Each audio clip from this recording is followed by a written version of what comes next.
خواتین کا کردار، جو کسی کا بھی کردار ہو، کوئی بھی کردار ہو، اسے سمجھنے کے لیے صاحب کردار کا مقام سمجھنا ضروری ہے۔ پہلے یہ دیکھ لیا جائے اس کا کون سا مقام ہے تاکہ کون سا کردار ادا کرے گا۔ ایک کردار جو موجود ہے اور ایک وہ کردار جو ہونا چاہیے۔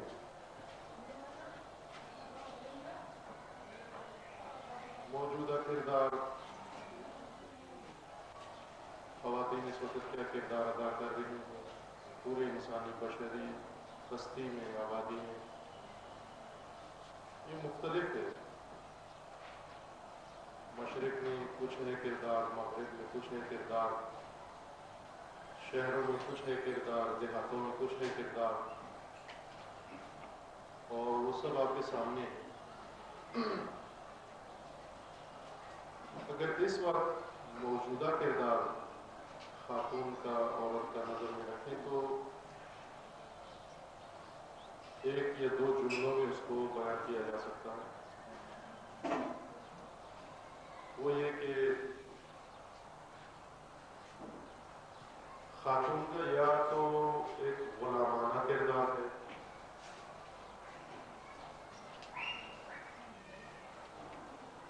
نوکرانہ کردار ہے، کنیزانہ کردار ہے، محکوم ہے، مغلوب ہے۔ یہ ایک قسم کا کردار ہے۔ بعض معاشروں میں تو اس کردار کو ختم کیا گیا ہے۔ اس غلامی، اس بندگی سے خواتین کو نجات دی گئی، اور ہم کہہ سکتے ہیں کہ نہیں ہے، کنیز نہیں ہے، کام کاج ان کی زمین فقط ایک غلام کی حیثیت سے نہیں ہے، لیکن یوں نہیں کہ یہ کردار ان کا ختم کرنے کے بعد انہیں وہ اپنا اصلی کردار میسر آ گیا۔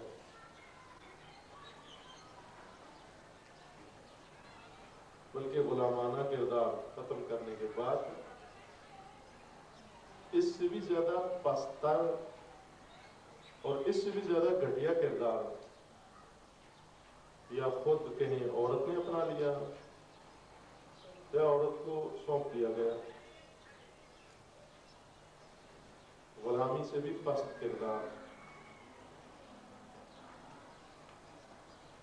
کنیز ہونے سے بھی پستر کردار عورت کو جو دیا گیا، وہ خوش ہے اس میں کہ شاید مجھے آزادی مل گئی ہے۔ آزادی کے نام پر دیا گیا، حقوق کے نام پر دیا گیا، اور وہ یہ کہ اس کو صرف سے انسانیت کے زمرے سے ہی نکال دیا گیا، محض ایک وسیلہ تفریح،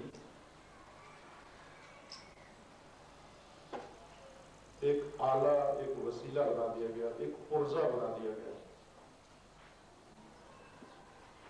بلاکہ کوئی کنیز ہو، غلام ہو،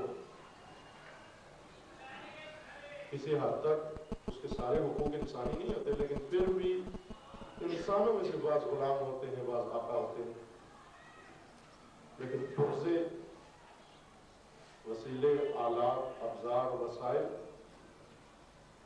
دوسرے سے انسانی دائرے سے ہی باہر ہے۔ تو آج دیکھیں کوئی چیز بھی بنائی جاتی ہے اس صنعتی ترقی کے دور میں، کوئی چیز بنائی، اس کی تشہیر کے لیے عورت کو وسیلہ کے طور پر استعمال کیا جاتا ہے۔ اپنی تجارت چمکانے کے لیے عورت کو ذریعے کے طور پر استعمال کیا جاتا ہے۔ کچھ چیزیں تو ایسی ہیں جو عورتوں سے مربوط ہیں، تعلق ہے ان کا خواتین سے، ان میں بھی حتیٰ جائز نہیں ہے کہ عورت کو وسیلہ تجارت بنایا جائے، کسی سامان کی تشہیر، کسی پیداوار کی تشہیر کا اس کو ذریعہ بنایا بھی سامان کی، یہ شایع نشان نہیں ہے ایک انسان کے. لیکن بعض اوقات تو آپ دیکھیں کہ انسان حیران رہ جاتا ہے. اگر گاڑی کا ٹائر بنانا ہے، اب اس ٹائر کی اگر تشہیر کرنی ہے تو وہ بھی خاتون کا سہارا لے کر، عورت کا سہارا لے کر.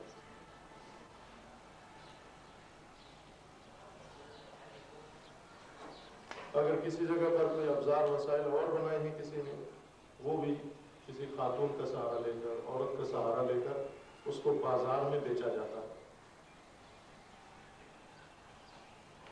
بس ایک وہ کردار ہے عورت کا کہ بالکل غلام ہے، مزدور ہے، کنیز ہے، سوائے کام کے اس سے کوئی اور کردار سونپا نہیں ہے. اب بعض چھوٹے دائرے میں، بعض ذرا بڑے دائرے میں. ایک چھوٹی سطح پر یہ ہے کہ وہ جھاڑو دیتی رہے، برتن مانجتی رہے، کھانا پکاتی رہے، کپڑے دھوتی رہے، یہ کام ہے اس کا. اس کردار سے جب اس کو نجات ملی تو پہلے کپڑے دھوتی تھی، اب کپڑے بیچتی ہے، کپڑے بیچنے کا ذریعہ بن گئی. پہلے کھانے پکاتی تھی، اب کھانے بیچنے کا ذریعہ بن گئی. پہلے برتن دھوتی تھی، اب برتن کی فروخت کا ذریعہ بن گئی، برتن کی تشہیر کا ذریعہ بن گئی. کھانا پکانا، البتہ ذمہ داری کے ساتھ کھانا پکانا وہ نہیں ہوں، بات نہیں کر رہا ہوں. جو بات کی جاتی ہے وہ جس زاویے سے کی جا رہی ہوتی ہے، جس پہلو سے کی جا رہی ہوتی ہے، اسی پہلو سے سنی بھی جائے، غلط فہمی نہ ہو.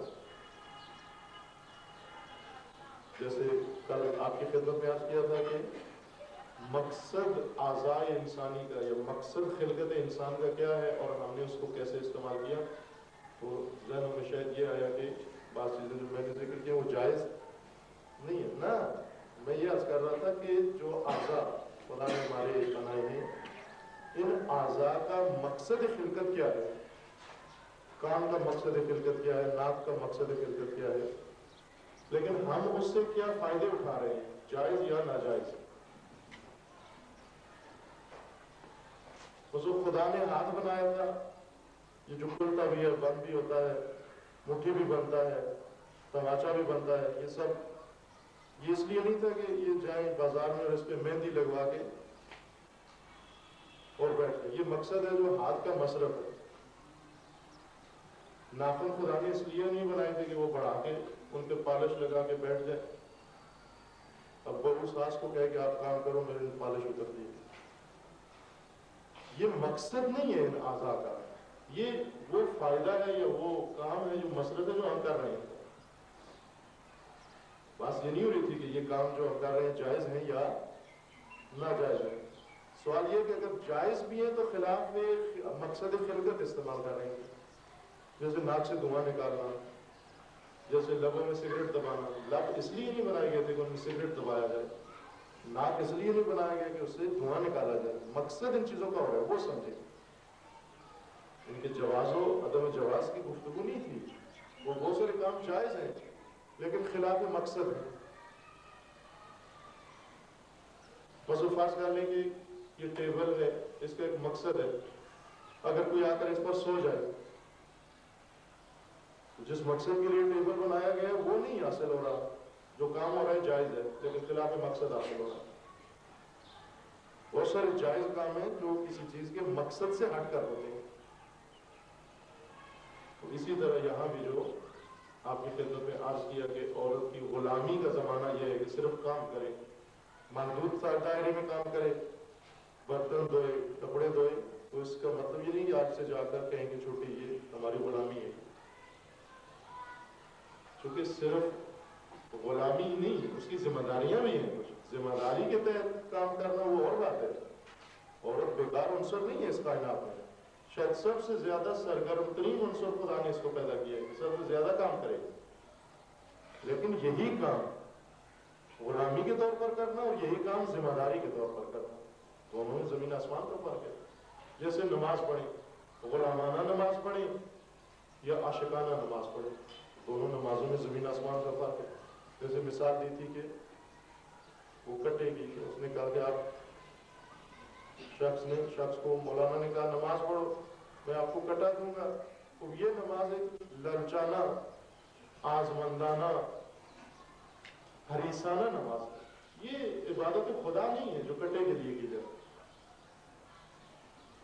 نمازیں پڑھتے ہیں شفا کے لیے، نمازیں پڑھتے ہیں فلاں کام کے لیے. یہ نمازیں نہیں ہیں، یہ عبادت نہیں ہے، یہ تجارت ہے. یہ لالچی آدمی ہے. لالچی آدمی کو جو وہ کرتا ہے. لالچ تو اس کو جس چیز کی ثواب کی لالچ میں آتا ہے، جنت کی لالچ میں آتا ہے، ہر چیز کی لالچ میں آتا ہے.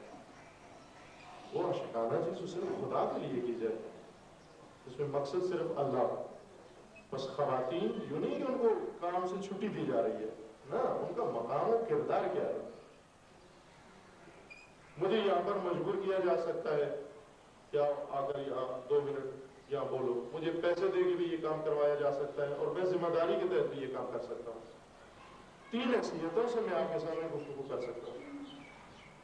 ایک یہ کہ کوئی ڈرائے دھمکائے، بندوق کی نال میں لا کے مجھے کرسی پر بٹھا دیں اور کہیں کہ ان کو لیکچر دو، یہ بھی لیکچر ہی ہوگا. اور مجھے پیسوں کی لالچ دی جائے کہ آپ کو پیسے دیں گے لہذا آ کے یہ لیکچر دو، یہ بھی لیکچر ہی ہوگا.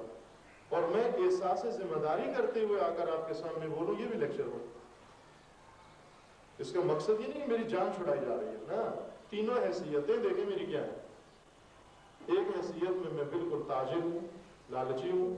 دوسری حیثیت میں غلام ہوں، بزدل ہوں، بائی فورس مجھ سے کام کروایا جا رہا ہے. تیسری حیثیت میں ایک ذمہ دار انسان ہوں، کام وہی کر رہا ہوں.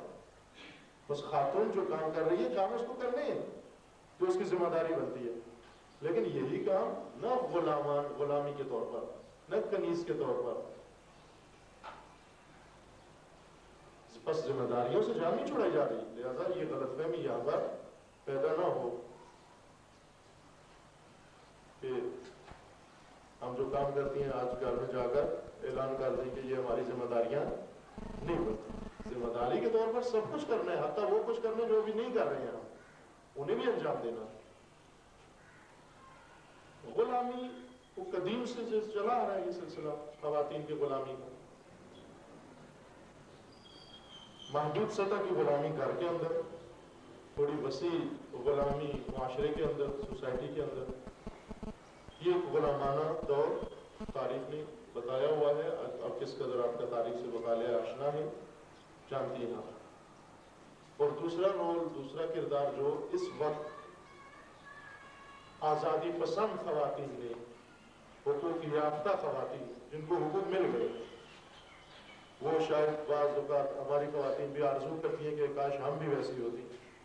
جب ٹی وی دیکھتی ہیں اور ڈالڈے کا ڈبہ بیچتے ہوئے کسی خاتون کو دیکھتی ہیں تو سمجھتی ہیں کہ شاید یہ بہت بڑی آزادی ہے، یہ تو اوج آزادی پہ پہنچ گئی ہے. یہ اس غلام عورت سے بدتر ہے یہ عورت جو ڈالڈے کا ڈبہ بیچ رہی ہے، جو سگریٹ کی تشہیر کے لیے آتی ہے، جو تمباکو بیچتی ہے.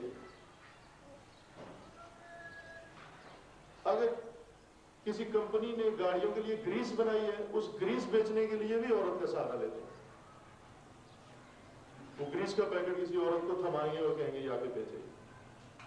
یہ واقعی عورت کا کام ہے، یہ مقام ہے زن کا. لہذا یہ دونوں کردار، وہ غلامانہ کردار اور یہ ابزار والا کردار، وسیلے کا کردار، تشہیر کا کردار، سامان تجارت بننے کا کردار، وسیلہ تجارت بننے کا کردار، یہ دونوں شایان شان نہیں ہے. عورت کے لیے، اس کی شان کے لیے، اس کے مقام کے مطابق نہیں.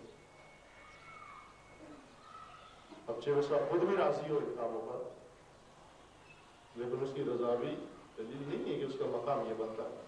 یہ موجود کردار ہے. لیکن ایک عورت کا مطلوب کردار ہے. مطلوب یعنی جو ہونا چاہیے، جو اس کی مقصد خلقت کے مطابق ہے، جو اس کی ساخت اور بناوٹ کے مطابق ہے. اگر اس کے وجود کو دیکھیں، اس کی روح کو دیکھیں، اس کے احساسات کو دیکھیں، اس کے جذبات کو دیکھیں، اس کی جسمانی ساخت کو دیکھیں، یہ دونوں کام مناسب نہیں لگتے اس کے ساتھ. یعنی صاف پتہ چلتا ہے کہ ان مقاصد کے لیے سے نہیں بنایا گیا. اور نہ ہی مرد کو، یعنی مرد کو بھی غلامی کے لیے اور تشہیر تجارت کے لیے نہیں بنایا گیا، یعنی کہ عورت کی ساکھ مناسب نہیں ہے تو بس مرد سے یہ کام لینا چاہیے۔ یہ بےہودہ استعمال ہے عورت کا بھی اور مرد کا بھی۔ یہ وہ انسانیت کے زمرے سے جو باہر چلے جاتے ہیں وہ اس قسم کا کردار ادا کرتے ہیں۔ قرآن مجید میں ایک جملہ ہے، وہ مطلب جو پہلے آپ کی خدمت میں اشارہ کیا تھا کہ ہم بن کر نہیں آئے بلکہ بننے کے لیے آئے۔ اب بن رہے ہیں ہم، لیکن معلوم نہیں کیا بن رہے ہیں۔ قرآن نے کہا کہ کچھ بنتے ہیں جانور بن جاتے ہیں، اولئک کالانعام بل ھم اضل، یہ چوپائے ہیں، جانور ہیں، مویشی ہیں، بلکہ ان سے بھی گئے گزرے۔ کچھ لوگ خال انسانی ہیں، شکل انسانی ہے، لیکن ہیں جانور۔ اب ذرا قرآن کو تو کوئی نہیں جھٹلا سکتا۔ اولئک کالانعام، یہ جانور ہیں، مویشی ہیں، چوپائے ہیں، بلکہ چوپایوں سے بھی گئے گزرے۔ جانور ہیں اور جانوروں سے گئے گزرے کون لوگ ہیں؟ کسی اس طرح ایک جگہ تقریر میں کہا تھا، یہ نقطہ تو بعد میں ایک صاحب اٹھے اور انہوں نے کہا کہ کچھ لوگ جانور ہیں، یہ تو صحیح ہے، جانوروں سے گیا گزرا انسان کون ہوتا ہے؟ آپ نے دیکھے ہوئے ایسے مناظر بھی کہ جہاں پر ایک آدمی ظاہری صورت میں انسان ہے لیکن ہے جانور سے گیا گزرا۔ دیکھا ہوگا آپ نے کتوں کی خدمت کر رہے ہیں، بلیاں پال رکھی ہیں، انہوں نے ماں کا کوئی خیال نہیں ہے، اپنی اولاد کا کوئی فکر نہیں ہے، ذوی الحقوق کا کوئی خیال نہیں ہے، اپنے ہمسائے کا کوئی خیال نہیں ہے، کتے کی خدمت میں لگا ہوا ہے۔ ایسے معاشرے کہ جہاں پر کتے کی، گھوڑے کی اتنی خدمت کی جاتی ہے، بلی کی، شاید کسی انسان کا بھی وہ مقام نہیں۔ بس انسان اگر گر جائے اپنے مقام انسانیت سے تو کتا بن جاتا ہے، جانور بن جاتا ہے، اور اگر جانور سے بھی زیادہ گر جائے تو کتے کا خدمت گزار بن جاتا ہے، بلی کا خادم بن جاتا ہے، بلیاں پالنا شروع کر دیتا ہے۔ یہ گراوٹ ہے انسان کی اپنے کردار سے۔ بس عورت اور مرد دونوں اگر مقام انسانیت سے گر جائیں، غلام بن سکتے ہیں، سامان تجارت بن سکتے ہیں، وسیلہ تشہیر بن سکتے ہیں، اور بہت کچھ بن سکتے ہیں، لیکن انسان نہیں ہوگی اس وقت۔ حالانکہ خدا نے انسانی کردار دونوں کو سونپا ہے، مرد کو بھی اور عورت کو بھی، چونکہ پہلے ان کو انسان بنایا، مرد و عورت بنانے سے پہلے۔ مرد و عورت کو اس جسمانی عالم میں روانہ کیا، ورنہ حقیقت میں تو روح ہے، اور روح غیر جسمانی ہے، وہ نہ مرد ہے نہ عورت ہے۔ بس پہلا کردار دونوں کا انسانی ہے، اور انسانیت سے جو چیز گرائے وہ جائز نہیں ہے۔ اب دیکھیں تھوڑا سا یہاں پر فلسفہ احکام شرعیہ بھی سمجھ میں آتا ہے۔ بعض چیزیں حرام ہیں شریعت کے اندر، شراب پینا حرام، نشہ کرنا حرام۔ کیوں حرام ہے؟ سوچتا ہے بعض اوقات، یہ روشن فکر لوگ سوچتے ہیں کیوں حرام ہے؟ میں نے اپنے پیسے سے خریدا، خود کمایا، خود پی رہا ہوں، کسی سے مربوط بھی نہیں ہے، اپنے گھر میں بیٹھ کر، اس سے مجھے کیوں روکا جا رہا ہے؟ یہ میری آزادی کو محدود کیا جا رہا ہے۔ چرس حرام ہے، بنگ حرام ہے، کسی قسم کا بھی نشہ ہو، جو چیز مست کرتی ہے وہ حرام ہے۔ کیوں حرام ہے؟ ان چیزوں کا اگر فلسفہ جاننا چاہے آپ، وہ یہ ہے کہ خدا نے آپ کو انسان بنایا ہے، انسانیت کی کچھ خصائل ہیں، انسانیت کی کچھ صفات ہیں، ان میں سے سب سے بڑی خصلت انسانیت کی آپ کی عقل ہے، آپ کا شعور ہے، آپ کی فکر ہے۔ اور اگر انسان سے فکر و شعور ختم ہو جائے اس وقت وہ انسان نہیں ہوتا۔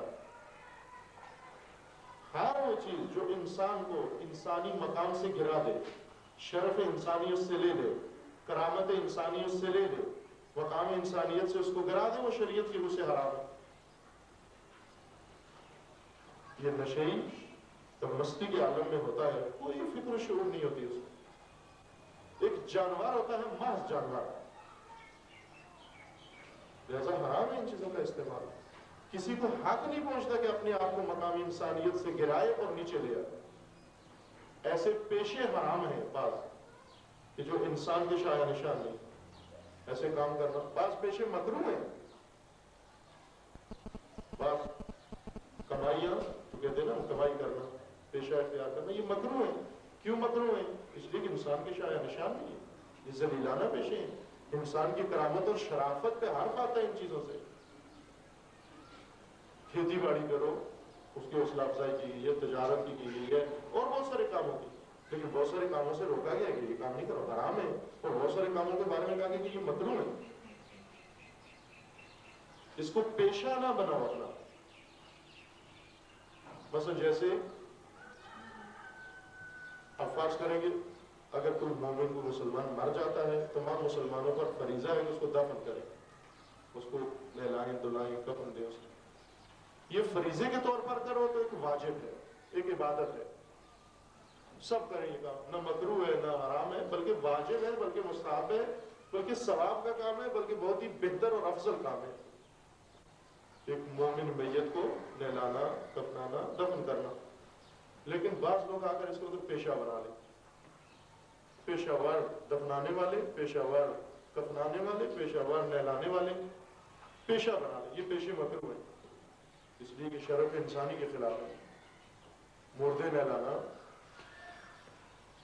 دفنانا، یہ شرف انسانی ہے. یہ بعض لوگ اپنا پیشہ بنا لیں گندی نالیاں صاف کرنا. البتہ نظافت واجب ہے، فریضہ ہے.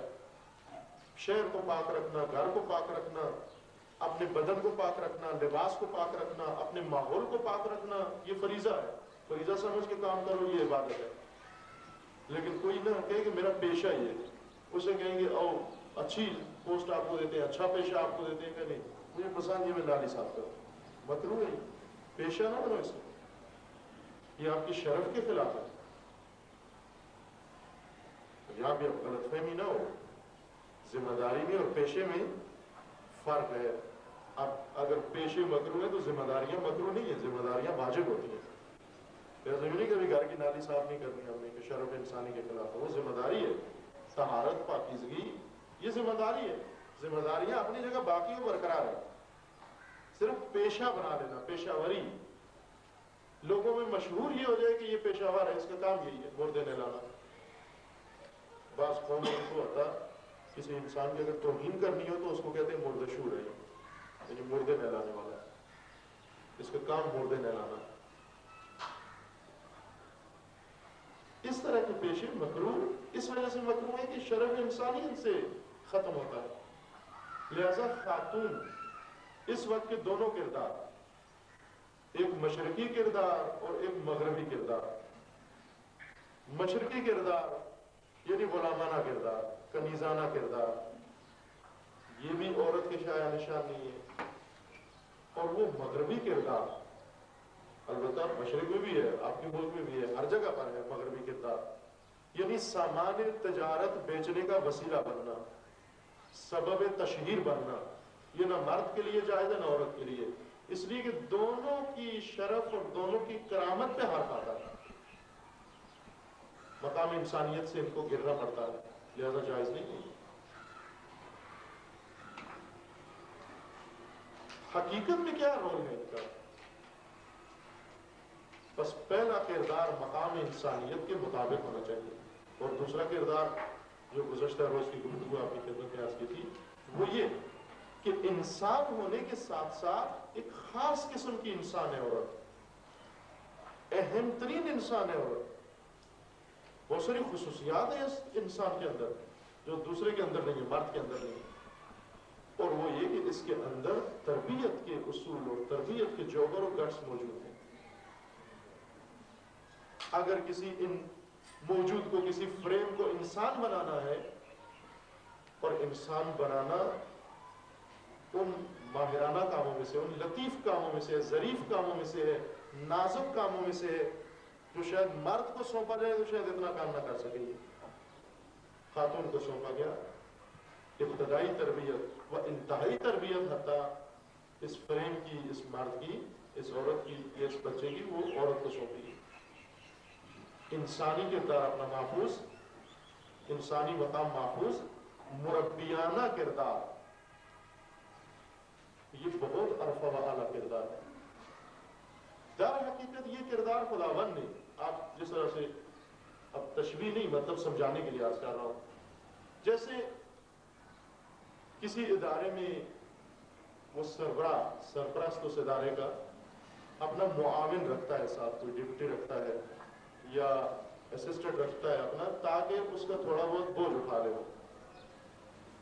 یعنی اسی سرپرست کے چیف کے کام اس کا ڈپٹی کرے یا اس کا اسسٹنٹ انجام دے، معاون اس کا انجام دے.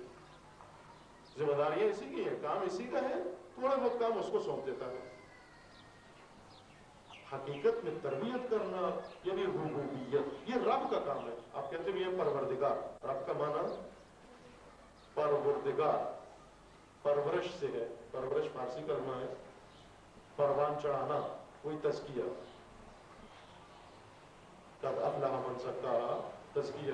تزکیہ یعنی تربیت کرنا، پروان چڑھانا، پودا اگانا، پرورش کرنا. حقیقت میں یہ ذات خداوند تبارک و تعالیٰ کا کام ہے تربیت کرنا، پروان چڑھانا، ربوبیت کرنا.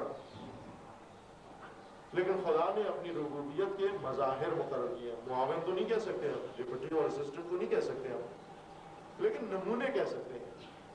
اپنی ربوبیت کے مظہر اور نمونے بنائے ہیں خدا نے. اسی وجہ سے ماں کا مقام سب سے بڑا مقام ہے، والد سے بھی اہم. وجہ یہ ہے نہ اس وجہ سے کہ بچے کو جنم دیتی ہے، اس وجہ سے جنم کی وجہ سے اتنا بڑا مقام نہیں ہے، ورنہ سارے حیوانات اپنے بچوں کو جنم دیتے ہیں. اگر جنم دینے سے یہ سب کچھ ہوتا ہے، مقام ملتا ہے، تو پھر جو زیادہ بچے جنم دیتے ہیں ان کا زیادہ مقام ہونا چاہیے. عورت ایک بچہ 2 بچے جنم دیتی ہے، لیکن بعض حیوانات ایسے ہیں کہ وہ 20 بچے جنم دیتے ہیں، شاید اس سے بھی زیادہ. تو اگر بچے جننے سے مقام بنتا ہے تو ان کا زیادہ مقام ہونا چاہیے. خاتون کا مقام، ماں کا مقام اس وجہ سے نہیں ہے کہ وہ بچے کو جنتی ہے، بلکہ اس وجہ سے ہے کہ وہ بچے کو پالتی ہے، وہ بچے کی پرورش کرتی ہے، وہ بچے کو پروان چڑھاتی ہے، وہ اس فریم کو انسان بناتی ہے. اور اس کام میں حقیقت میں وہ مظہر بنتی ہے، نمونہ بنتی ہے ربوبیت خدا کا. لہذا خدا نے بھی جب اس کا مقام ذکر کیا تو اپنے نام کے ساتھ ملا کر ذکر کیا. قرآن مجید میں فرمایا کہ اپنے رب کی عبادت کرو اور اپنے والدین کا احترام کرو. یعنی جہاں ربوبیت کا ذکر آیا وہیں پر والدین کا بھی تذکرہ آیا، اور خصوصیت کے ساتھ ماں کا، کہ تیری ماں نے تجھے پہلے جنم دیا، جنم دینے کے بعد تیری پرورش کی. یعنی حقیقت میں خدا ہے کرنے والا، لیکن ماں کے ذریعے خدا کر رہا. بس خاتون وسیلہ تجارت نہیں ہے، ذریعہ تجارت نہیں ہے، اور وہ بھی انڈسٹریوں کے ہاتھ میں، کارخانوں کے اور فیکٹریوں کے ہاتھ میں، سرمایہ داروں کے ہاتھ میں. ایک زمانہ تھا جاگیرداری، جاگیردار نے عورت کو غلام بنایا، سرمایہ دار نے عورت کو سامان تجارت بنایا. کیونکہ دونوں کی ایک نگاہ ہے. جاگیردار کی نظروں میں سب غلام ہوتے ہیں اس کے. وہ گاڑی کو بھی سمجھتا ہے کہ یہ میری ملکیت ہے، گاڑی کے ڈرائیور کو بھی سمجھتا ہے کہ یہ بھی میری ملکیت ہے، بلکہ گاڑی کے ٹائر کو ڈرائیور سے کہیں زیادہ اہمیت دیتا ہے. گاڑی پہ اگر کوئی داغ دھبا لگ جائے وہ برداشت نہیں کرتا، صاف کرتا ہے. اگر گاڑی پنچر ہو جائے فوراً اس کو پنچر لگواتا ہے، لیکن اگر ڈرائیور مریض ہو جائے اس کو اٹھا کے باہر پھینک دیتا. یعنی ناکارہ ترین پرزہ گاڑی میں ڈرائیور ہوتا ہے اس کا. گاڑی جتنی اہمیت بھی نہیں دیتا. مرد بھی اس کے لیے غلام، عورت بھی اس کے لیے غلام، کنیز. اور سرمایہ دار کا جب زمانہ آیا، سرمایہ دار نے عورت کو سامان تجارت بنا لیا، چونکہ اس نے بزنس کرنا ہے. وہ ہر ایک کو دیکھتا ہے سامان اور وسیلہ تجارت کے ذریعے سے. کسی کو مارکیٹ سمجھتا ہے، جس طرح سے سیاستدان مجھے اور آپ کو انسان تھوڑی سمجھتا ہے. اس نے ہمارا کیا نام رکھا ہوا ہے؟ جب سیاستدان آتے ہیں آ کر کیا پوچھتے ہیں کہ مظفر پور میں کتنے انسان رہتے ہیں، کتنی عورتیں رہتی ہیں، کتنے مرد رہتے ہیں؟ کیا کہتے ہیں؟ کتنے ووٹ ہیں. وہ اس کو ہم ووٹ نظر آتے ہیں. ہر ایک کی اپنی نگاہ ہے. ایک کو ہم ووٹ نظر آتے ہیں، ایک کو ہم پرزہ نظر آتے ہیں، ایک کو ہم سامان تجارت نظر آتے ہیں. سرمایہ دار عورت کو کچھ سمجھتا ہے، جاگیردار عورت کو کچھ سمجھتا ہے، سیاستدان عورت کو کچھ اور سمجھتا ہے.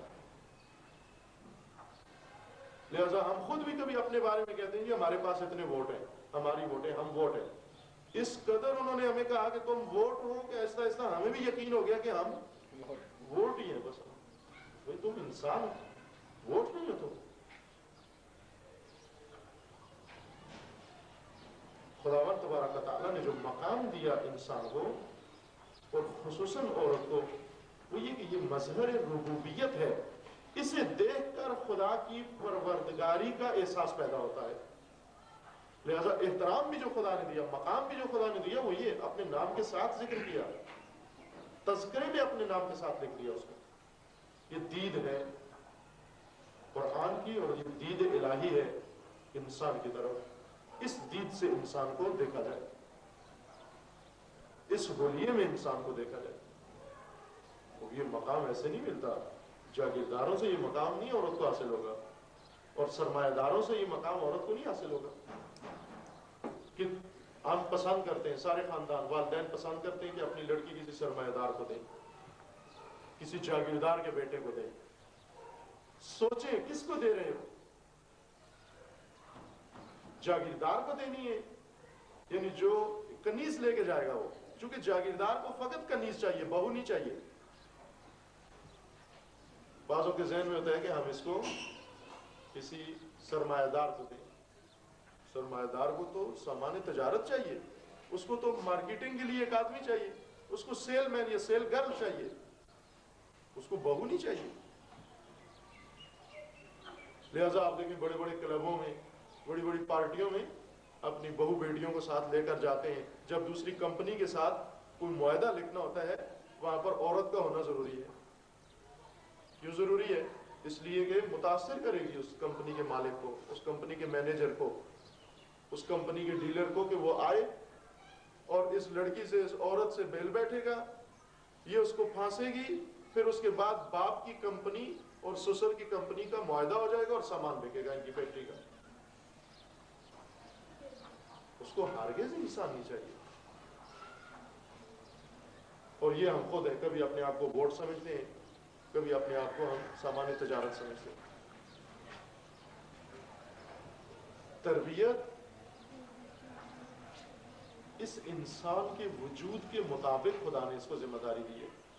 یعنی اس کے وجود میں جتنی احساسیتیں رکھی ہیں، اتنا ہی حساس کام بھی اس کو دیا ہے. نہ صرف اپنے بچوں کی تربیت، بلکہ پورے معاشرے کی تربیت، پوری سوسائٹی کی تربیت، یہ عورت کا کام ہے. یہ ذمہ داری اگر عورت نے چھوڑ دی، وہ البتہ دوسرے کریں گے یہ کام، لیکن وہ بجائے اس کے کہ انسان تربیت کریں، مزدور تربیت کریں. ابھی یہ اسکول ہم نے بنائے ہوئے ہیں، بڑے بڑے اچھے اسکول، پبلک اسکول بنائے ہوئے ہیں ہم نے، ماڈل اسکول بنائے ہوئے ہیں ہم نے، قسم قسم کے اسکول ہم نے بنائے ہوئے ہیں. ان اسکولوں میں اعلیٰ تعلیم دی جا رہی ہے. کس لیے اعلیٰ تعلیم دی جا رہی ہے؟ تاکہ فارغ و تحصیل ہونے کے بعد ایک اچھی ملازمت مل جائے. بس ان اسکولوں میں انسان بن رہے ہیں یا ملازمین تربیت ہو رہے ہیں؟ پڑھے لکھے غلام، پڑھے لکھے نوکر، پڑھے لکھے پیسہ پیدا کرنے والی، مال کمانے والی مشینیں بن رہی ہیں. نام ان کا ہم نے تعلیمی ادارے رکھا ہوا ہے. تعلیم کے نام پر مزدور اور ملازمین پال رہے ہیں. اب اسے ہماری نظریں ایسی ہیں کہ بیٹے کو ایسے اسکول میں ڈالیں کہ پہلے اسکول کا نام ہو بڑا. پہلے تو ہم یہ بیٹا 100 روپے فیس میں بھی پڑھ سکتا ہے، جیسے کل بھی عرض کیا تھا، لیکن 10,000 فیس دے تاکہ پتہ چلے، فرق ہونا چاہیے میرے بیٹے میں دوسروں کے بیٹے میں. پہلے تو بیٹے کے ذریعے دولت کی نمائش ہو، بیٹے کے آنے جانے میں، بیٹے کی وردی میں، بیٹے کو 2 آدمی چھوڑنے جائیں، 2 آدمی لینے آئیں. اسی اسکول میں فقیر کا بچہ، اس کے پاؤں میں چپل بھی نہیں ہے. پہلے تو یہ کام. اب یہی شہزادہ یہ جب جاتا ہے، پڑھ کر آتا ہے، نظر یہ کہ یہ اعلیٰ تعلیم حاصل کرے تاکہ اس کو کل کو اچھی ملازمت مل جائے. یعنی آپ کا بیٹا یہ ملازم پال رہے ہیں آپ، مزدور پال رہے ہیں آپ، چونکہ جتنا پڑھا لکھا مزدور ہوگا تنخواہ زیادہ ہوگی اس کی، عصا بنے گا میرا. یعنی باپ بھی بیٹے کو عصا سمجھتا ہے، بیٹا نہیں سمجھتا، لخت جگر نہیں سمجھتا اس کو، انسان نہیں سمجھتا اس کو. لہذا بے روزگار بیٹوں سے والدین کو محبت نہیں ہے، کیونکہ پیسے نہیں کماتے، دھکے دے کے گھر سے نکال دیتے. آئے دن اخباروں میں آنکھ نامے چھپتے ہیں، میں نے آنکھ کر دیا، آنکھ کر دیا. کیوں آنکھ کر دیا؟ پیسے نہیں دیتا. یہ مزدور بنایا تھا، مزدور بننے کے لیے پڑھایا تھا، میری ساری محنت ضائع گئی کیونکہ پیسے نہیں کماتا. وہ نہیں کماتا، آپ کا بیٹا تو ہے، انسان تو ہے، انسان پالنا تھا آپ کو، نہ مزدور. لہذا اگر خواتین پرورش انسانی کا ذمہ داری چھوڑ دیں یا غلامانہ ماحول میں رنگی جائیں اور اپنے آپ کو غلام سمجھ لیں، یا اس تاجرانہ ماحول میں سامان تجارت بن جائیں اور وسیلہ تجارت بن جائیں، نتیجہ یہ ہوگا کہ یہ تربیت کا کام دوسرے انجام دیں گے، اور وہ جب تربیت کریں گے تو انسانوں کو مزدور بنانا شروع کر دیں گے، انسانوں کو ملازم بنانا شروع کر دیں گے. آج آپ کے شہر میں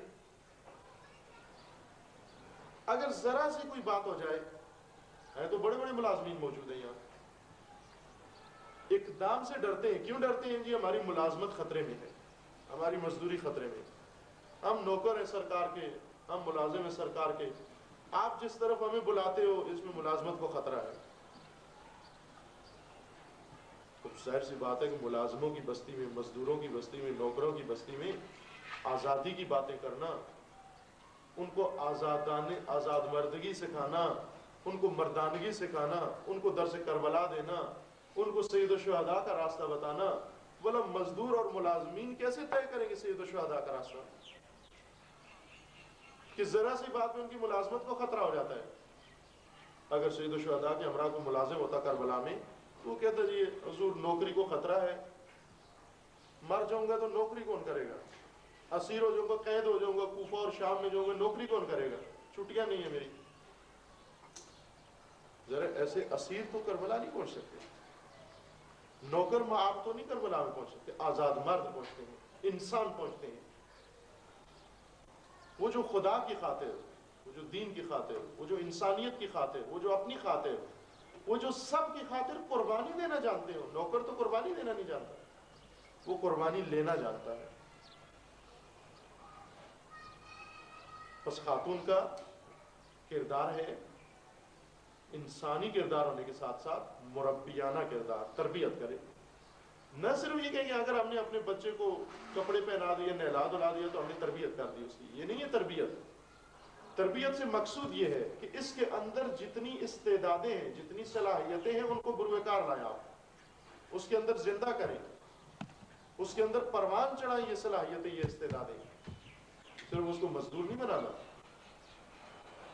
بعض لوگ ہیں ایک دو صورتیں سکھا کے، سلام کرنے کا طریقہ سکھا کر اور دائیں ہاتھ سے کھانا کھانا سکھا کے، مسواک سکھا کر کہتے ہیں ماشاءاللہ جی بچے کی ہم نے بڑی اچھی تربیت کی ہے.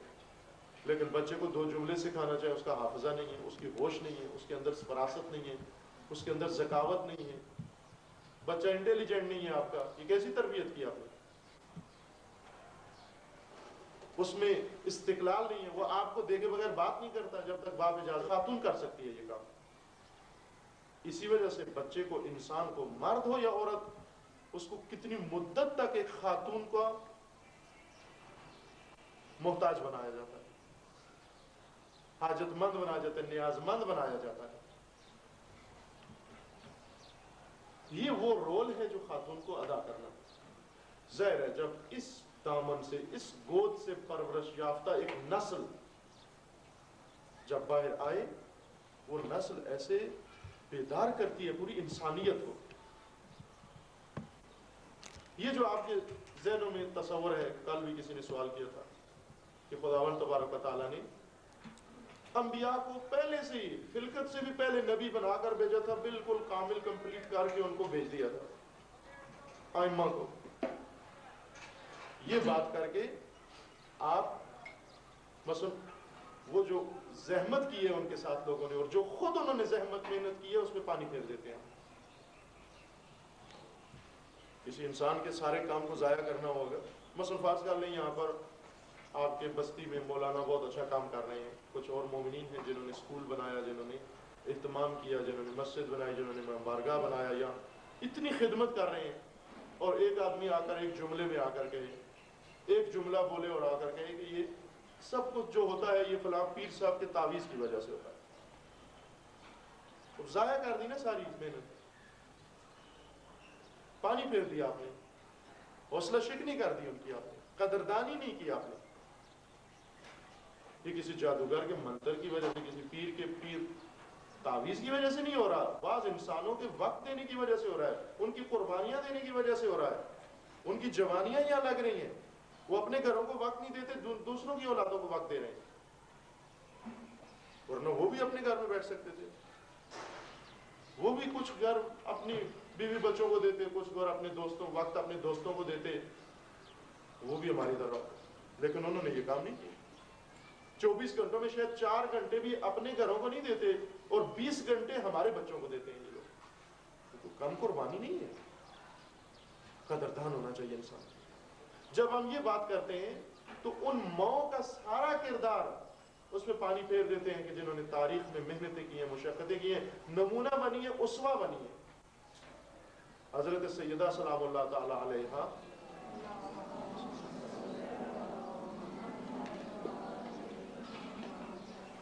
کیا پرورش حسنین علیہ السلام میں جناب سیدہ کا کوئی کردار نہیں ہے؟ کوئی کردار نہیں ہے. حضرت زینب کی تربیت میں جناب سیدہ کا کوئی کردار نہیں ہے. کیوں یہ بہن بھائی آئے کربلا میں؟ بہت سارے بہن بھائی تھے اس معاشرے میں, یہ 2 بہن بھائی کیوں آئے؟ اس لیے کہ یہ 2 بہن بھائی ایک ایسی گود سے پل کے آئے تھے کہ اس گود نے ان کے اندر وہ ساری صلاحیتیں بیدار کر دی تھی, پروان چڑھائی تھی. یہ ایک ایسی ماں کی گود میں پلے ہیں, ایک ایسے باپ کے زیر سایہ رہے ہیں جو مربی انسانیت ہے, جو مظہر ربوبیت خدا ہے, جنہوں نے نمونہ قائم کیا کہ اگر اولاد پالنی ہے تو اس طرح پالو. حضرت سیدہ کی اولاد میں کوئی ملازم نہیں پلا. اب پھر غلط فہمی نہ ہو, ملازمت اور چیز ہے, معیشت اور چیز ہے. ملازمانہ ذہن, غلامانہ ذہن بنانا اور بات ہے, معیشت کمانا اور بات ہے. معیشت کے ساتھ آزادی رہتی ہے, معیشت کے ساتھ انسان ذہنی طور پر غلام نہیں ہوتا کہ ہماری نوکری کو خطرہ ہے, ہماری ملازمت کو خطرہ ہے. نہ, وہ کہتے ہیں ہمارے دین کو خطرہ ہے, میرے معاشرے کو خطرہ ہے, میری سوسائٹی کو خطرہ ہے. لیکن غلام کہتے ہیں نہیں, میری نوکری کو خطرہ ہے. کہتی ہے ایسی بات. جناب سیدہ نے تربیت کی ان بہن بھائی کی, اور اس بہن بھائی نے آ کر نمونہ قائم کیا. خود امام حسین علیہ السلام فرماتے ہیں کہ میں کیوں یزید کی بیعت نہیں کرتا اپنے وصیت نامے میں. کل بھی عرض کیا تھا, خواہش کی تھی آپ سے, شاید بعد میں وہ جو سوال جواب ہوئے تھے اس میں عرض کیا تھا کہ ضرور ایک کتاب پڑھے کربلا کے واقعات پر, امام حسین علیہ السلام کی زندگی پر, سیرت پر, بلکہ تمام ائمہ کی سیرت پر. کم از کم ایک کتاب پڑھیں تاکہ ہمیں پتہ چلے کہ صحیح سیرت کے. سننے پر اکتفا نہ کریں. ہم دین کے سامعین ہیں, فقط سامعین ہیں,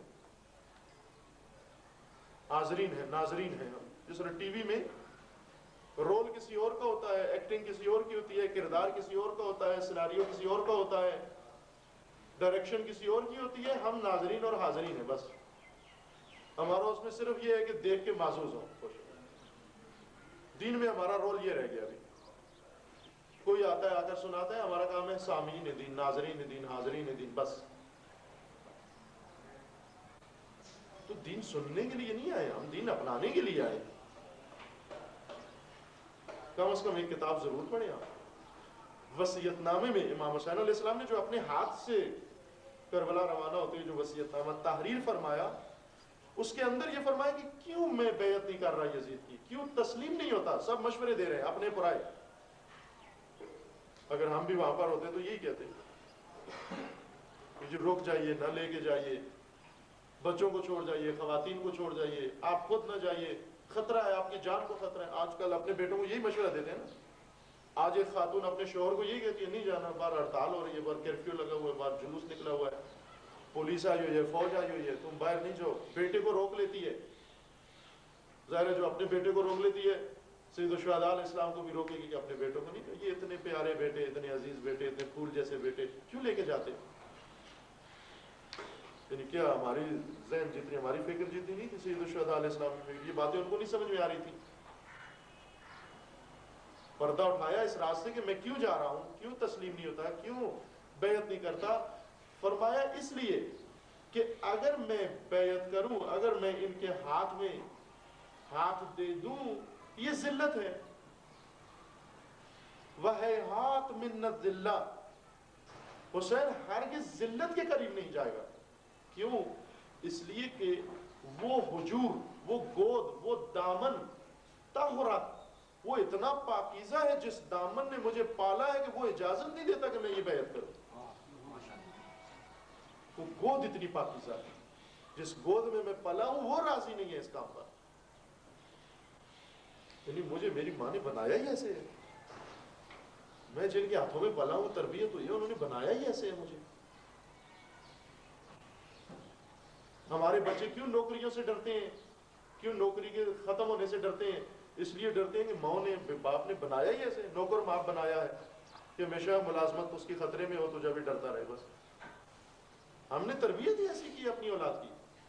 بزدل ہم نے پالے ہیں، مزدور ہم نے پالے ہیں، ڈرپوک ہم نے پالے ہیں، لالچی ہم نے پالے ہیں، طمع کرنے والے ہم نے پالے ہیں. ہم اپنی اولاد میں یہ چیزیں ایجاد کرتے ہیں. سید الشہداء علیہ السلام نے فرمایا کہ مجھے لالچ دے دو، مجھے دھمکی دے دو. میں کسی نہ لالچ میں آتا ہوں نہ دھمکی میں آتا ہوں. کیوں نہیں آتا؟ اس لیے کہ جس نے مجھے پالا ہے لالچی نہیں پالا اس نے، جس نے مجھے پالا ہے ڈرپوک نہیں بنایا اس نے، مجھے اس نے آزاد بنایا، آزاد مرد. امام حسین علیہ السلام کے القابات میں سے ایک ہے ابو الاحرار، یعنی آزاد مردوں کے باپ.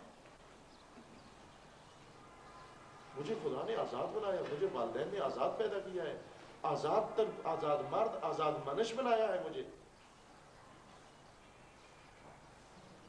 لہذا یہ کہنا کہ ائمہ کی تربیت میں یا انبیاء کی تربیت میں ان کی والدین کا کوئی رول نہیں ہے، یہ ان کی زحمتوں کو ضائع کرنے والی بات ہے. البتہ یہ سب خدا کا ہی اہتمام تھا.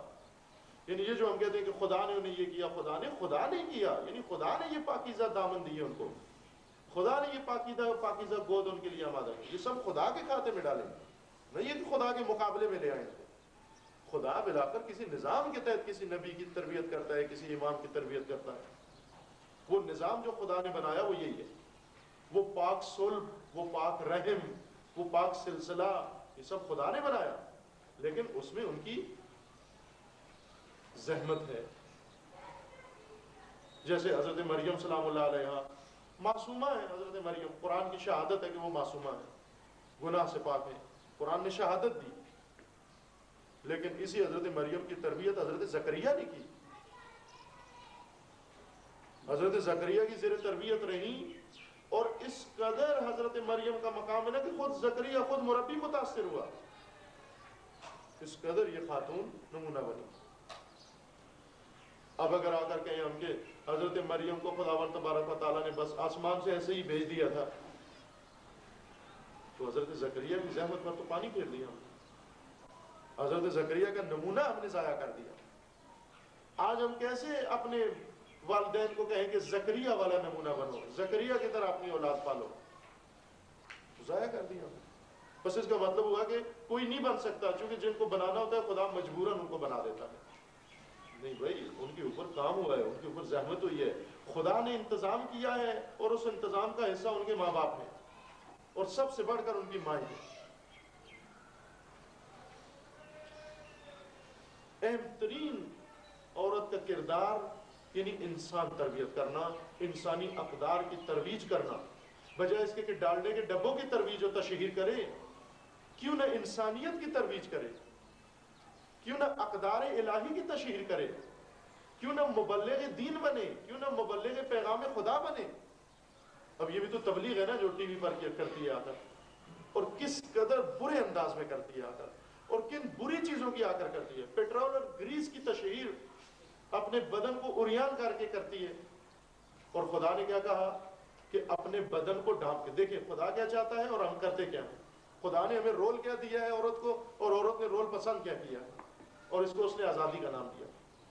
خدا نے کہا کہ اپنے بدن کو ڈھانپ, پردہ کر, حجاب کر کے اقدار الہی کی تشہیر کر. اس نے اقدار الہی کو رکھا ادھر, گریس کا ڈبہ اٹھایا, حجاب بھی اتارا, حجاب اتار کے سامان تجارت کی تشہیر کر رہی ہے. خدا نے کہا کہ حجاب میں رہ کر دین خدا کی تشہیر کر دی. لیکن آج بالکل مارکیٹ کی چیز ہے, اس کے بغیر مارکیٹ چلتی نہیں ہے, بازار چلتا نہیں ہے, صنعت چلتی نہیں ہے, فیکٹری چلتی نہیں ہے اس کے بغیر. اب آئیں وہ رول دیکھے جو خواتین نے اسلام میں اور تاریخ میں ادا کیا. قرآن مجید نے, چونکہ سارے مسائل بنیادی جڑ خرابی کی یہ ہے کہ ہم قرآن سے دور ہیں. یہ سن لیں یہ جملہ, زندگی کے کسی وقت آپ کو یہ کام آئے گا. ہماری تمام خرابیوں کی جڑ ہمارا پورا معاشرہ, مذہب کو شامل ہے, مذہب سے ہٹ کر دیکھیں پوری سوسائٹی ہماری, یہ پورا ملک تباہ ہے صرف اس وجہ سے کہ ہم قرآن سے دور ہیں. سب کچھ کرتے ہیں باقی, قرآن کے علاوہ سب کچھ ہماری زندگی میں, ڈائجسٹ ہم پڑھتے ہیں, اخبار ہم پڑھتے ہیں, میگزین ہم پڑھتے ہیں, ٹی وی ہم دیکھتے ہیں, ڈرامے ہم دیکھتے ہیں, فلمیں ہم دیکھتے ہیں, ہر چیز پڑھتے ہیں ہم, مفید و غیر مفید. تنہا چیز جس کو نہیں پڑھتے وہ قرآن ہے. ابھی انڈین فلموں کے رول ہمیں پتہ ہے, پاکستانی فلموں کے کردار ہمیں معلوم ہے, چھوٹے چھوٹے بچوں کو معلوم ہے کہ فلاں فلم میں ہیرو کون تھا, ہیروئن کون تھی, ویلن کون تھا, فلاں کون تھا, فلاں, یہ سب ہمیں پتہ. یہ کردار سارے ہمیں معلوم ہے, ہمارے بچوں کو معلوم ہے. لیکن کبھی آ کر دیکھو کہ خدا کے دین کا کردار کون لوگ ہیں, قرآنی کردار کون لوگ ہیں جنہوں نے یہ سارا دین یہاں تک پہنچایا, یہ انسانی اقدار ویلیوز جنہوں نے یہاں تک پہنچائی, وہ کردار کون لوگ ہیں. وہ بھی کتاب ایک دن کھول کے پڑھو, اس میں بھی بڑے بڑے کردار لکھے ہوئے ہیں, اس میں بھی عجیب و غریب کردار لکھے ہوئے ہیں, بڑے انوکھے کردار ہیں اس میں, انہیں بھی آ کر پڑھیں. قرآنی کردار سے ہمیں کوئی دلچسپی نہیں ہے, کوئی آشنائی نہیں ہے.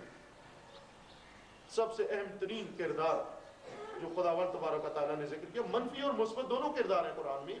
مثبت کرداروں میں سب سے اہم ترین کردار خواتین کا کردار ہے, اہم ترین کردار. یعنی جس قدر مثبت کردار خواتین کا ذکر ہوا ہے شاید مرد کا بھی ذکر نہیں ہوا. اب وہ خواتین کون سی ہیں جن کو قرآن نے اتنا سراہا, اتنا بڑھایا, اتنا مقام دیا ان کو. اس قدر خاتون بڑی, وہی کہ نبی نہیں ہے لیکن اس پر وحی نازل ہوتی ہے. یہ خاتون کی ترقی ہے. آپ کہیں کہ وہ ایک معجزہ دکھانا تھا, حضرت عیسیٰ علیہ السلام اور حضرت مریم پر وحی نازل ہوئی نا. حضرت مریم معصومہ ہے. ہم چونکہ معصوم سے ویسے ہی دور ہیں, بیزار ہیں, گریزاں ہیں. ہم کہتے ہیں معصوم کہاں, ہم کہاں. ہم تو کسی الٹے سیدھے کو نمونہ بنائیں گے, معصوم کو کیوں اپنا نمونہ بنائیں. معصوم کا نام آتے ہی ہم آسودہ ہو جاتے ہیں کہ بس ہماری بات نہیں ہو رہی ہے, ہم سے کوئی ربط نہیں ہے اس کا, اپنی زندگی بسر کی چلے گئے یہاں سے. حالانکہ خدا نے معصومین کا نمونہ ہمارے لیے پیدا کیا, اسوہ بنایا ہمارے لیے. لیکن میں آپ کو قرآن میں ایک غیر معصوم نمونہ بیان کرتا ہوں. غیر معصوم, وہ خواتین جو معصوم نہیں ہیں, اور قرآن نے ان کا مقام بہت اعلیٰ اور بہت عرفہ ذکر کیا.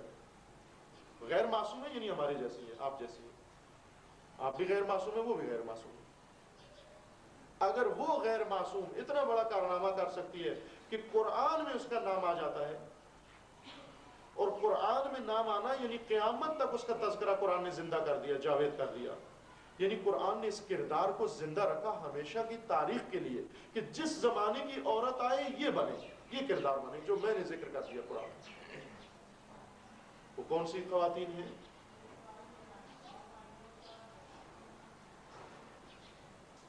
یہ وہ خواتین ہیں جن کو تاریخ کے اہم ترین واقعات میں بڑا دخل ہے. ان کا پرآشوب ترین دور میں ان کا بڑا دخل ہے. تاریخ ساز خواتین, وہ خواتین مختلف انبیاء کی زندگی میں ان کا بڑا رول ہے. در حقیقت اگر یہ جملہ میں کہوں تو مبالغہ نہیں ہے. اگر خاتون چاہے، غیر معصوم خاتون، ایک بالکل معمولی خاتون اگر چاہے تو معاشرے میں نبی پیدا کر سکتی ہے. قرآن نے یہ نمونہ پیدا کیا، بتایا. وہ آج سلسلہ نبوت نہیں ہے، لیکن آج وارث نبی تو پیدا کر سکتی ہے. قرآن نے یہ نمونہ اس لیے ریکارڈ میں رکھا تاکہ قیامت تک خواتین یہ دیکھیں کہ اگر بعض غیر معصوم معمولی خواتین مل کر ایک نبی پروان چڑھا سکتی ہیں تو ختم نبوت کے زمانے میں ایک چند خواتین مل کر ایک وارث نبی تو بنا سکتی ہیں، اگر نبی نہ بھی بنا سکتی. یہ رول ہے خواتین. ہر نبی کی تاریخ میں خواتین کا رول ہے، اہم کردار ہے. ان میں سے سب سے اہم ترین رول، سب سے اہم ترین کردار وہ حضرت موسیٰ علیہ السلام کی زندگی میں خواتین کا. کیونکہ حضرت عیسیٰ کی ماں ذرا منفرد قسم کے، میں اس لیے ان کو بنوانے اگرچہ وہ نمونہ ہے، میں نے آج کیا وہ نمونہ ہے. یہ غلط تفکر ہے کہ معصوم ہمارے لیے نمونہ نہیں. اگر معصوم نمونہ نہیں ہے تو پھر تو آپ نے ضائع کیا معصوم کو، ظلم کیا معصوم پر. یعنی جو بھی کہے معصوم نمونہ نہیں ہے ہمارے لیے، معصوم کی پیروی نہیں کرنی چاہیے، یہ سب سے بڑا ظالم ہے معصوم کے حق میں. سب سے بڑا، شبر سے بڑا ظالم ہے یہ، جو معصوم کے اسوہ ہونے کا انکار کرے، نمونہ ہونے کا انکار کرے. لیکن چونکہ وہ ذہنیت ابھی بنانا پڑے گی، وہ ذہنیت بناتے ہوئے دیر لگے گی، وقت چاہیے. میں موجود ذہنی فضا میں ہی بات کرنا چاہتا ہوں، لہذا غیر معصوم نمونہ آپ کی خدمت میں عرض کرنا. اور وہ حضرت موسیٰ علیہ السلام کی زندگی میں چند خواتین ہیں کہ جنہوں نے بہت اہم کردار ادا کیا. 4 خواتین ہیں، چاروں معمولی، عام سی، غیر معصوم، ایک بھی ان میں سے معصوم نہیں. لیکن یہ تھوڑی تشریح طلب بات ہے، تفصیل طلب بات ہے کہ انشاءاللہ کل آپ کی خدمت میں یہ قرآنی نمونہ، ایک وہ بھی مثال کے طور پر، نہ یہ کہ قرآن میں اول و آخر ایک ہی نمونہ، ایسے بیسیوں نمونے ہیں. قرآن میں ہے، تاریخ میں ہے، احادیث میں ہے، سنت میں ہے. میں صرف ایک مثال کے طور پر، جیسے وہ کہتے ہیں نا کہ اگر آپ نے دیگ کو آزمانا ہو تو پوری دیگ نہیں اٹھا کے ٹیسٹ کرتے آپ. چاول ایک دانہ اٹھا کر اس کو پوروں میں، انگلیوں میں دیکھتے ہیں کہ یہ پکا ہے یا نہیں پکا. تو ایک دانہ اگر معلوم ہو جائے تو پوری دیگ کا حال معلوم ہو جاتا ہے. تو یہی سمجھے آپ کہ جتنے بھی تاریخی نمونے ان میں سے ایک نمونہ، ایک دانہ اٹھا کے دیکھیں گے کہ عورت کو کیا کرنا چاہیے، عورت کیا کر سکتی ہے، اور آج عورت نے اپنے آپ کو کہاں پہنچا دیا. گلہ اس کو مردوں سے ہے، لیکن جتنا ظلم اس نے خود اپنے اوپر کیا ہے اتنا مرد نے نہیں کیا. شکوہ مردوں سے ہے کہ انہوں نے یہ کیا، حقیقت میں اپنا مقام اسے خود معلوم نہیں. یہ چند نمونے جو قرآن مجید نے ذکر کیے ہیں، تشریح طلب ہے، تفصیل طلب ہے، وضاحت طلب ہے. اب جتنی فرصت ہے ہمارے پاس وہ بھی ایک مثال کے طور پر، کسی میں منحصر نہ سمجھے کہ یہی ہے بس اور اس کے علاوہ کوئی اور نمونہ نہیں ہے. یہ بات میں انشاءاللہ آپ کی خدمت میں عرض کروں. آپ نے اتنی علمی اور فکری گفتگو سے ہمارے اندر ایک انقلاب برپا کر رہے ہیں اور عورت کو اپنی قدر دانی کا درس دے رہے ہیں. جیسا کہ آپ نے کہا ہے کہ عورت کی آغوش میں اچھی پرورش پانے والا بچہ ایک بہترین انسان بن سکتا ہے. تو میرا سوال یہ ہے کہ اکثر علماء کرام، مذاکرین اور ہمارے معاشرے کے مرد حضرات یہ کہتے ہیں کہ عورت ناقص عقل ہے.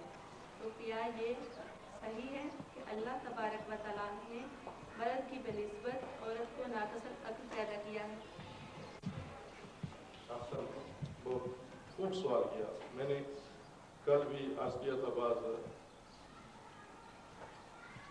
خواتین جو تشریف فرماتی ہیں یہاں پر کہ بعض سوال ہوتے ہیں جن کی توقع ہوتی ہے آدمی کو، گفتگو میں یہ سوال اٹھنا چاہیے اور نہیں اٹھا تو انسان سوچتا ہے کہ شاید گفتگو ہی صحیح یہاں تک آ نہیں ہوا.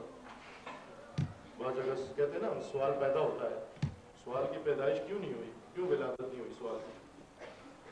اس وجہ سے نہیں ہوئی کہ شاید مطلب صحیح طور پر بیان نہیں ہو. میں تو شاید اپنے بیان کو ناقص سمجھتا ہوں، اس لیے اور بعض سوال ہونے چاہیے.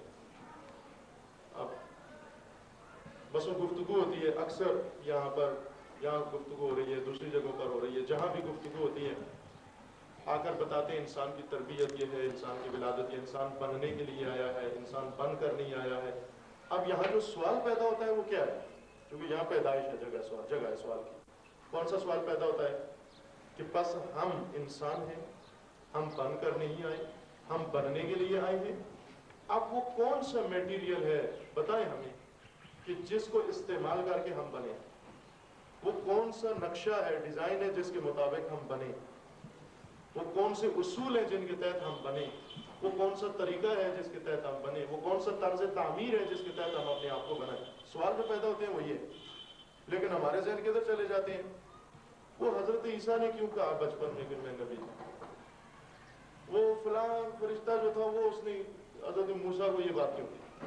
نہیں، اس گفتگو سے وہ سوال پیدا ہوتا ہے یا یہ سوال پیدا ہوتا ہے؟ یہ گفتگو اس لیے نہیں تھی کہ حضرت عیسیٰ کی ولادت کی مشکل کو حل کرے کہ حضرت عیسیٰ کیسے بنے. حضرت عیسیٰ کو ولادت جیسے بھی بنے، خدا نے معجزے کے طور پر بنا دیا. وہ خود بن گئے. جو بھی بنے 2000 سال پہلے ایک نبی، ایک انسان کامل، معصوم، نمونہ، اسوہ، وہ پیدا ہو گئے. آیا ہماری مشکل عیسیٰ کی ولادت ہے یا ہماری مشکل اپنی تعمیر ہے؟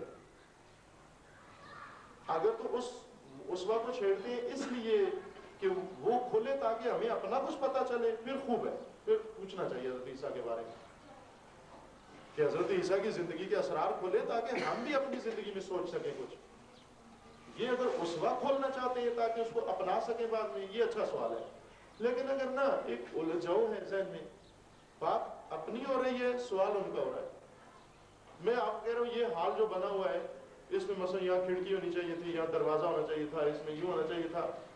آپ کہتے ہیں کہ ہاں وہ جاپان کے اندر جو روڈ بنا ہوا ہے، پل بنا ہوا ہے، اس کا بھی ایک ستون خراب ہے.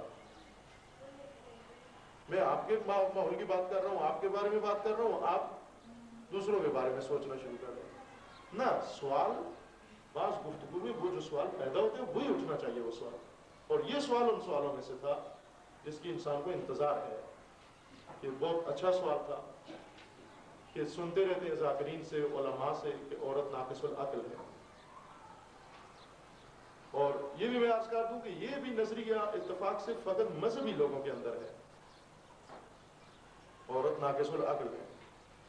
جہاں مذہبی معاشرہ ہوگا تو وہاں یہ تفکر پایا جاتا ہے. ابھی افغانستان میں مذہبی لوگ آئے ہیں، انہوں نے کہا عورت کو تو حتی ووٹ دینے کا ہی حق نہیں، اس کو باہر آنے کا حق نہیں ہے، اس کو کوئی کام کرنے کا حق نہیں ہے، اس کو پردہ کرنا چاہیے. پردہ بھی کون سا کرواتے ہیں؟ نہ کہ حجاب، خیمہ، اس کو پورا ہمیشہ خیمے میں رہنا چاہیے. گھر میں ہو تو بھی خیمہ، باہر نکلے تو بھی خیمہ. ایک موبائل خیمہ دیکھا ہوگا آپ، وہ حجاب کے نام پر دیکھا ہے نا ایسا برقع. وہ تو برقع نہیں ہوتا، نام اس کا برقع ہے، حجاب ہے، ورنہ وہ حقیقت میں پورا خیمہ ہے، پورا ٹینٹ ہے جو اس بیچاری کے سر پر گرمی میں، سردی میں سانس بھی روک رہی ہے اس کی، لیکن پھر بھی وہ خیمہ اس کو اڑنا. یہ کیا ہے؟ یہ مذہب ہے. صحیح مذہب کی تصویر سمجھنا بہت ضروری ہے. یہ نقطہ آپ ذہن میں، ایک نمونہ ہے آپ کی خدمت میں. اسی سے میں آپ کو دعوت فکر دیتا ہوں کہ اسلام نے عورت کو یہ مقام دیا. یہ قرآن ہے جو میں نے آپ کی خدمت میں عرض کیا، یہ اسلام کا مقام تھا، میں نہیں دے رہا ہوں. یہ خدا نے عورت کو مقام دیا. لیکن اسی خدا کا مذہب جب ہم پیش کرتے ہیں اس میں آ کر کہتے ہیں عورت ناقص العقل ہے، عورت کو کوئی حقوق حاصل نہیں ہے، عورت بالکل محروم ہے، حتی ووٹ تک نہیں دے سکتی. معلوم ہوا کہ یہ دو قسم کے مذہب ہے، یہ ایک مذہب نہیں ہے. وہ اسلام، وہ مذہب جو تشہیر کا ہے، جو پہچانا ہوا ہے، جس پر ہم کاربند ہیں، ذرا لمحہ فکریہ غور کریں کہ شاید اس کی ساری تعلیمات ایسی کیوں نہ ہو. جیسی عورت کے بارے میں یہ نظریہ پیش کرتے ہیں، شاید مرد کے بارے میں بھی ان کا یہی نظریہ خراب ہو. شاید باقی جو ہمارے سامنے سارا کچھ پیش کرتے ہیں وہ سارا نظریہ ان کا ایسے ہی کیوں نہ ہو. مثلا یہی جو کہتے ہیں آ کر عورت ناقص العقل ہے، یہی آ کر آپ کو مرد کے بارے میں بھی کہتے ہیں. عورت کے بارے میں ان کی رائے خطا. تو آیا یہ دلیل نہیں بنتی کہ شاید مرد کے بارے میں بھی ان کی رائے خطا ہو؟ یہ جو آ کر کہتے ہیں عورت ناقص العقل ہے، پھر یہ آتے ہیں ہمارے سامنے آ کر نبوت پیش کرتے ہیں، ہمارے سامنے آ کر دین پیش کرتے ہیں، عبادت پیش کرتے ہیں، امامت پیش کرتے ہیں، ہمارے سامنے بہت کچھ پیش کرتے ہیں، تو کیا یہ دلیل نہیں بن سکتی کہ شاید ان کے سارے نظریات ہی ایسے ہوں، کوئی مستند نہ ہو، صرف من گڑت چیزیں ہوں؟ اب اس چیز کا منبع کیا ہے، میں آپ کی خدمت میں عرض کر دوں. یہ جو کہا گیا کہ عورت ناقص العقل ہے، اس چیز کا منبع ہے نہج البلاغہ کا ایک خطبہ.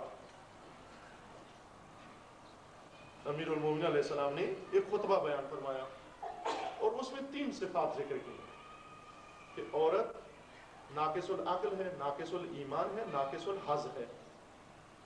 ناقص الحظ ہونے کے بارے میں پہلے دن شاید کسی محترمہ نے پوچھا تھا اور ان کو وعدہ دیا تھا کہ بعد میں شاید یہ بات آ جائے.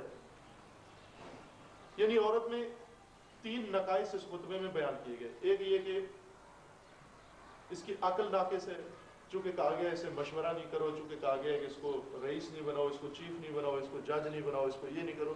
یہ دلیل ہے اس بات پر کہ اس کو ناقص العقل.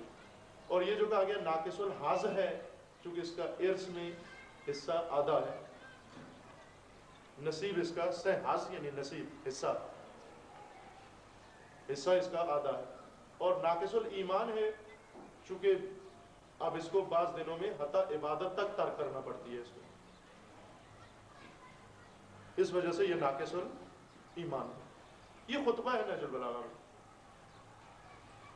ظاہر ہے کہ جو انسان، ہم صرف سامعین و دین کے سامعین کو صرف خطیب ملتے ہیں، کیونکہ کہتے ہیں نا خطیب اور سامعین ان کا ساتھ ہے، لیکن معلمین کو ہمیشہ متعلمین ملتے ہیں، اسٹوڈنٹس کو ہمیشہ ٹیچر ملتے ہیں. اسٹوڈنٹس کو کسی نے بھی نہیں کہا آپ سامعین ہیں.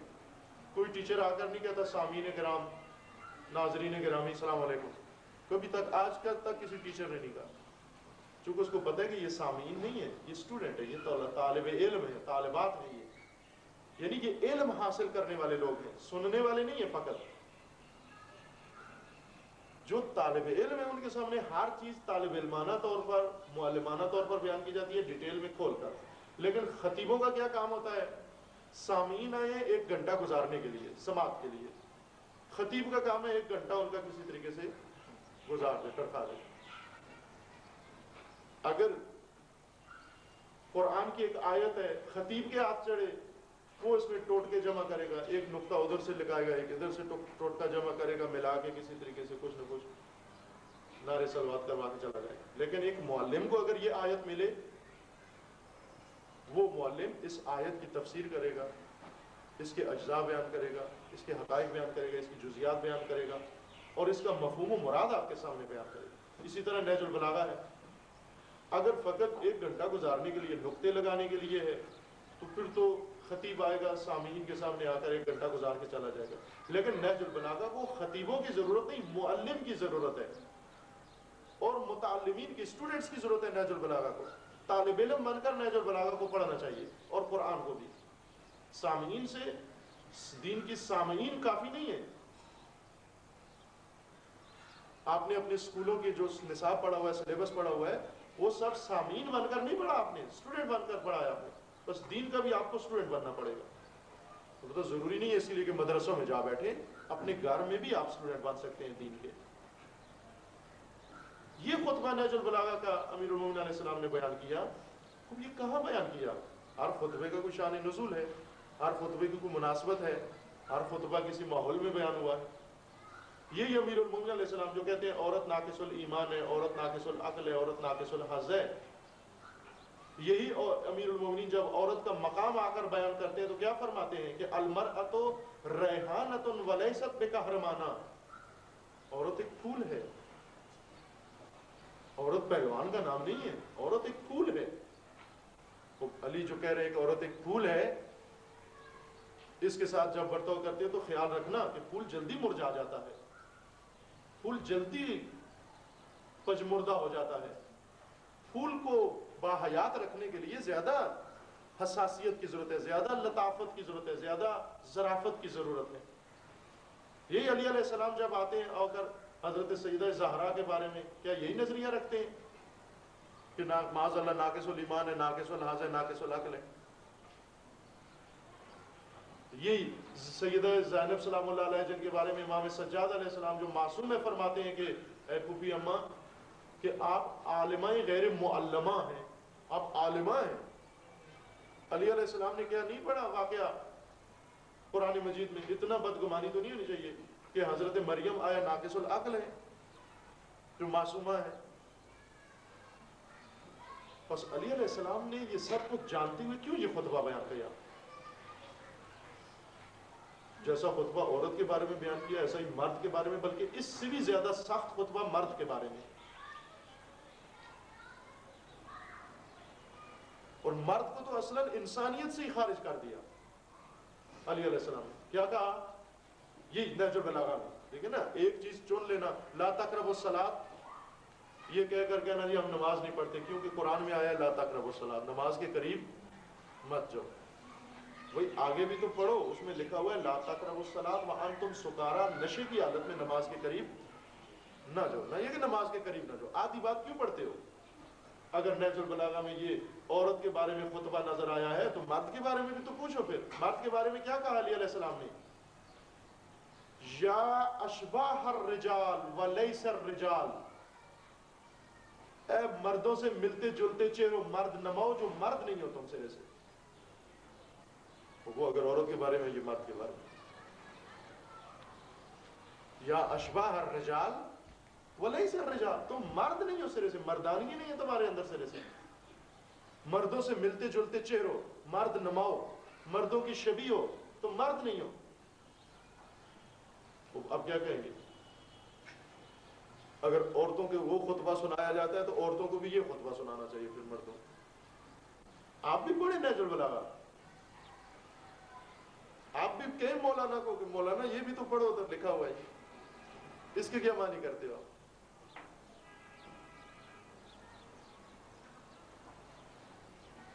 لیکن دونوں، نہ علی علیہ السلام مرد کا مقام گرانا چاہتے ہیں نہ عورت کا. یہ علی علیہ السلام نے ہمیں تعلیمات دی ہیں کہ دونوں انسان ہیں، دونوں مقام عظیم رکھتے ہیں. لیکن کیوں مرد کے بارے میں بھی یہ سرزنش کی اور عورت کو بھی یہ سرزنش کی؟ اس وجہ سے کہ مرد ہو یا عورت ہو جب اپنے مقام سے گر جائے تو بہت پست ہو جاتا ہے.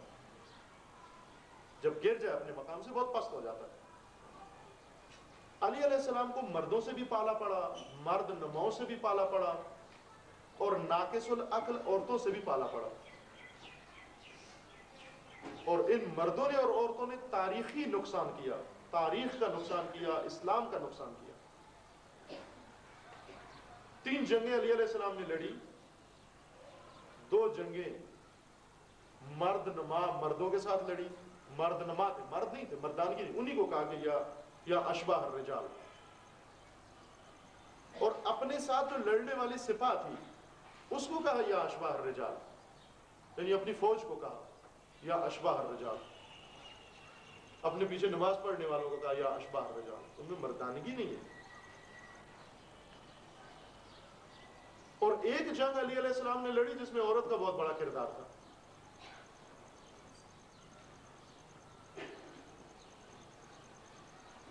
آپ کو معلوم ہے یہ جنگ جمل، اس میں خاتون کا بہت بڑا کردار تھا. اس کی اجتماعی حیثیت تھی، اس کی سماجی حیثیت تھی، اس کی خاندانی حیثیت تھی، اس کی دینی حیثیت تھی. اس کو بہت حیثیتیں تھیں اور اسی وجہ سے لوگوں نے ساتھ بھی دیا اس کا. جب وہ اٹھی خلیفہ وقت کے خلاف، حاکم وقت کے خلاف، امیر المومنین کے خلاف، امام زمان اپنے زمانے کے امام کے خلاف، یہ خاتون اٹھی. علی علیہ السلام کو بتانا تھا طریقہ. دیکھیں آج ہم بھی اس خاتون کے بارے میں کچھ نہ کچھ سوچتے ہیں، وہ علی نے بھی کچھ نہ کچھ کہا. جو کچھ ہم کہتے ہیں، سرزنش کرتے ہیں، اس میں اس خاتون کی مذمت کم ہوتی ہے، نبی کی مذمت زیادہ ہو جاتی ہے. جو کچھ آپ کے ممبروں پر ہوتا ہے وہ اتنی اس کی مذمت نہیں کرتے جتنی کہ نبی کے ساتھ مذمت کر جاتے. لیکن علی علیہ السلام نے جب اس خاتون کو مخاطب کیا تو صرف اسی کی مذمت کی، نبی کی نہیں کی. نبی کے دامن کو پاک رکھا، جو غلط ہے وہ غلط ہے. یہ خطبہ جنگ جمل کے بعد علی علیہ السلام نے صادر کیا. اور اس میں ایک خاتون کا بہت بڑا کردار تھا، اور وہ بھی ظالمانہ کردار، احمقانہ کردار، کہ ساری دنیا نے طعن و تشنیع کی، آج تک کر رہے ہیں اس کو۔ اس خطبے پر، اس وقت پر، جنگ جمل پر تبصرہ کرتے ہوئے علیہ السلام نے فرمایا، صرف اس خاتون کے بارے میں نہیں فرمایا، ان لوگوں کے بارے میں فرمایا۔ کیا کہا؟ کنتم جند المرأة واتباع البہیمہ، یہ بھی نہج البلاغہ کا خطبہ ہے، یہ بھی جنگ جمل پر تبصرہ ہے۔ کیا کہا؟ کہ تم ایک عورت کے سپاہی ہو اور تم ایک جانور کے پیروکار ہو، اس لیے کہ وہ اونٹ تھا، اس اونٹ کے اوپر کجاوے میں ایک خاتون بیٹھی ہوئی تھی، اور ارد گرد لوگوں نے گھیرا ڈالا ہوا تھا، متوالوں نے، مریدوں نے، اور وہ اس جانور پر اپنی جان نثار کر رہے تھے۔ علیہ السلام نے ان کو خطاب کیا، فرمایا کہ کنتم جند المرأة، تم ایک عورت کی سپاہ ہو اور ایک جانور کے پیروکار ہو۔ جدھر جانور جاتا تھا یہ اس کے پیچھے جاتے تھے، اور جانور کے پیروکاروں کو علیہ السلام نے بہت مذمت کیا۔ جانور کے پیچھے چلتے ہو تم، جدھر جانور جائے گا ادھر تم جاؤ گے۔ علی ادھر کھڑا ہوا ہے، اونٹ ادھر جا رہا ہے، یہ علی کو چھوڑ کر اونٹ کے پیچھے جا رہے ہیں۔ ذرا جو انسان ہو کر جانوروں کی اتباع شروع کر دیں، انسان ہو کر جانوروں کو اپنے آگے لگا لیں، ویسے ہی ہوگا۔ انسانیت کا شرف ہے، مقام ہے، کرامت ہے۔ علیہ السلام مذمت کر رہے ہیں کہ اتباع بہیمہ کیوں بنتے ہو، جانور کے پیچھے کیوں چلتے ہو تم؟ میں آیا موجود نہیں ہوں تمہارا پیشوا؟ بس یہ مذمت تھی ان لوگوں کی اور اس شخص کی، اس خاتون کی جس نے یہ سارا کام کیا، کہ یہ یعنی بتانا یہ چاہ رہے تھے کہ یہ اس نے کیوں یہ کام کیا، چونکہ ناقص العقل ہے یہ عورت، اس کا ایمان صحیح نہیں ہے، اس کو نبی پر ایمان نہیں تھا صحیح، اس کو دین پر ایمان نہیں تھا صحیح، اگر اس کا ایمان ہوتا یہ کام نہ کرتی۔ اور علیہ السلام یہ بھی بتانا چاہ رہے تھے کہ یہ ناقص الحظ ہے، یعنی نبی کا سارا ارث اس کو نہیں ملے گا، چونکہ پیغمبر اکرم کی اس وقت 9 بیویاں تھیں۔ ابن عباس رسول اللہ کے چچا نے اس وقت ایک شعر بھی لکھا اسی کے بارے میں، یعنی صرف علی علیہ السلام نے نہیں کی، انہوں نے بھی مذمت کی، وہ بہت خوبصورت شعر ہے وہ،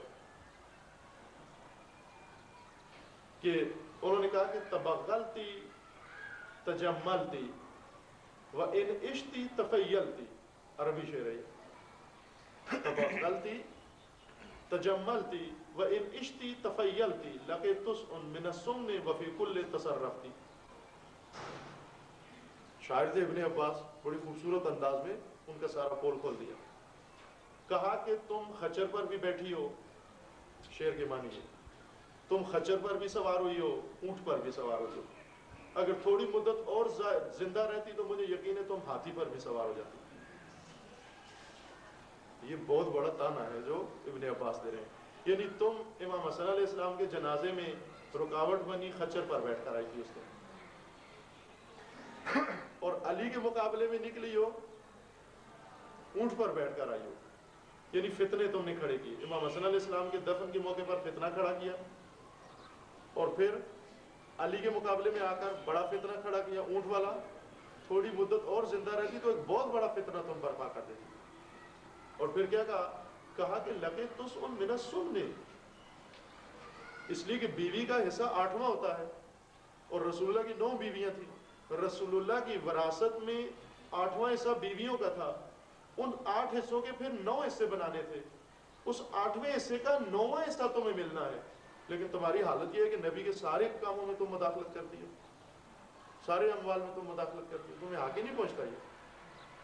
بس یہ جملے ابن عباس کے ہیں، وہ جملے علی علیہ السلام کے، یہ ایک خاص خاتون کے بارے میں، یہ مقام خاتون نہیں بیان ہو رہا، بلکہ ایک خاص، جس طرح سے مقام مرد نہیں معلوم بیان ہو رہا، بلکہ ایک خاص مرد کے بارے میں بات ہو رہی ہے۔ کتنے جملے علی علیہ السلام نے معاویہ کے بارے میں کہے، عمرو بن عاص کے بارے میں کہے، خدا کی بارگاہ میں جا کر کہا کہ اے خدا، یہ کیسے ٹیڑھے انسان ہے، یہ کیسے انسان ہے۔ جس طرح مردوں کے بارے میں ہے کہ قرآن مجید نے کہا کونوا قردۃ خاسئین، ان مردوں کو کہا کہ تم بندر بن جاؤ،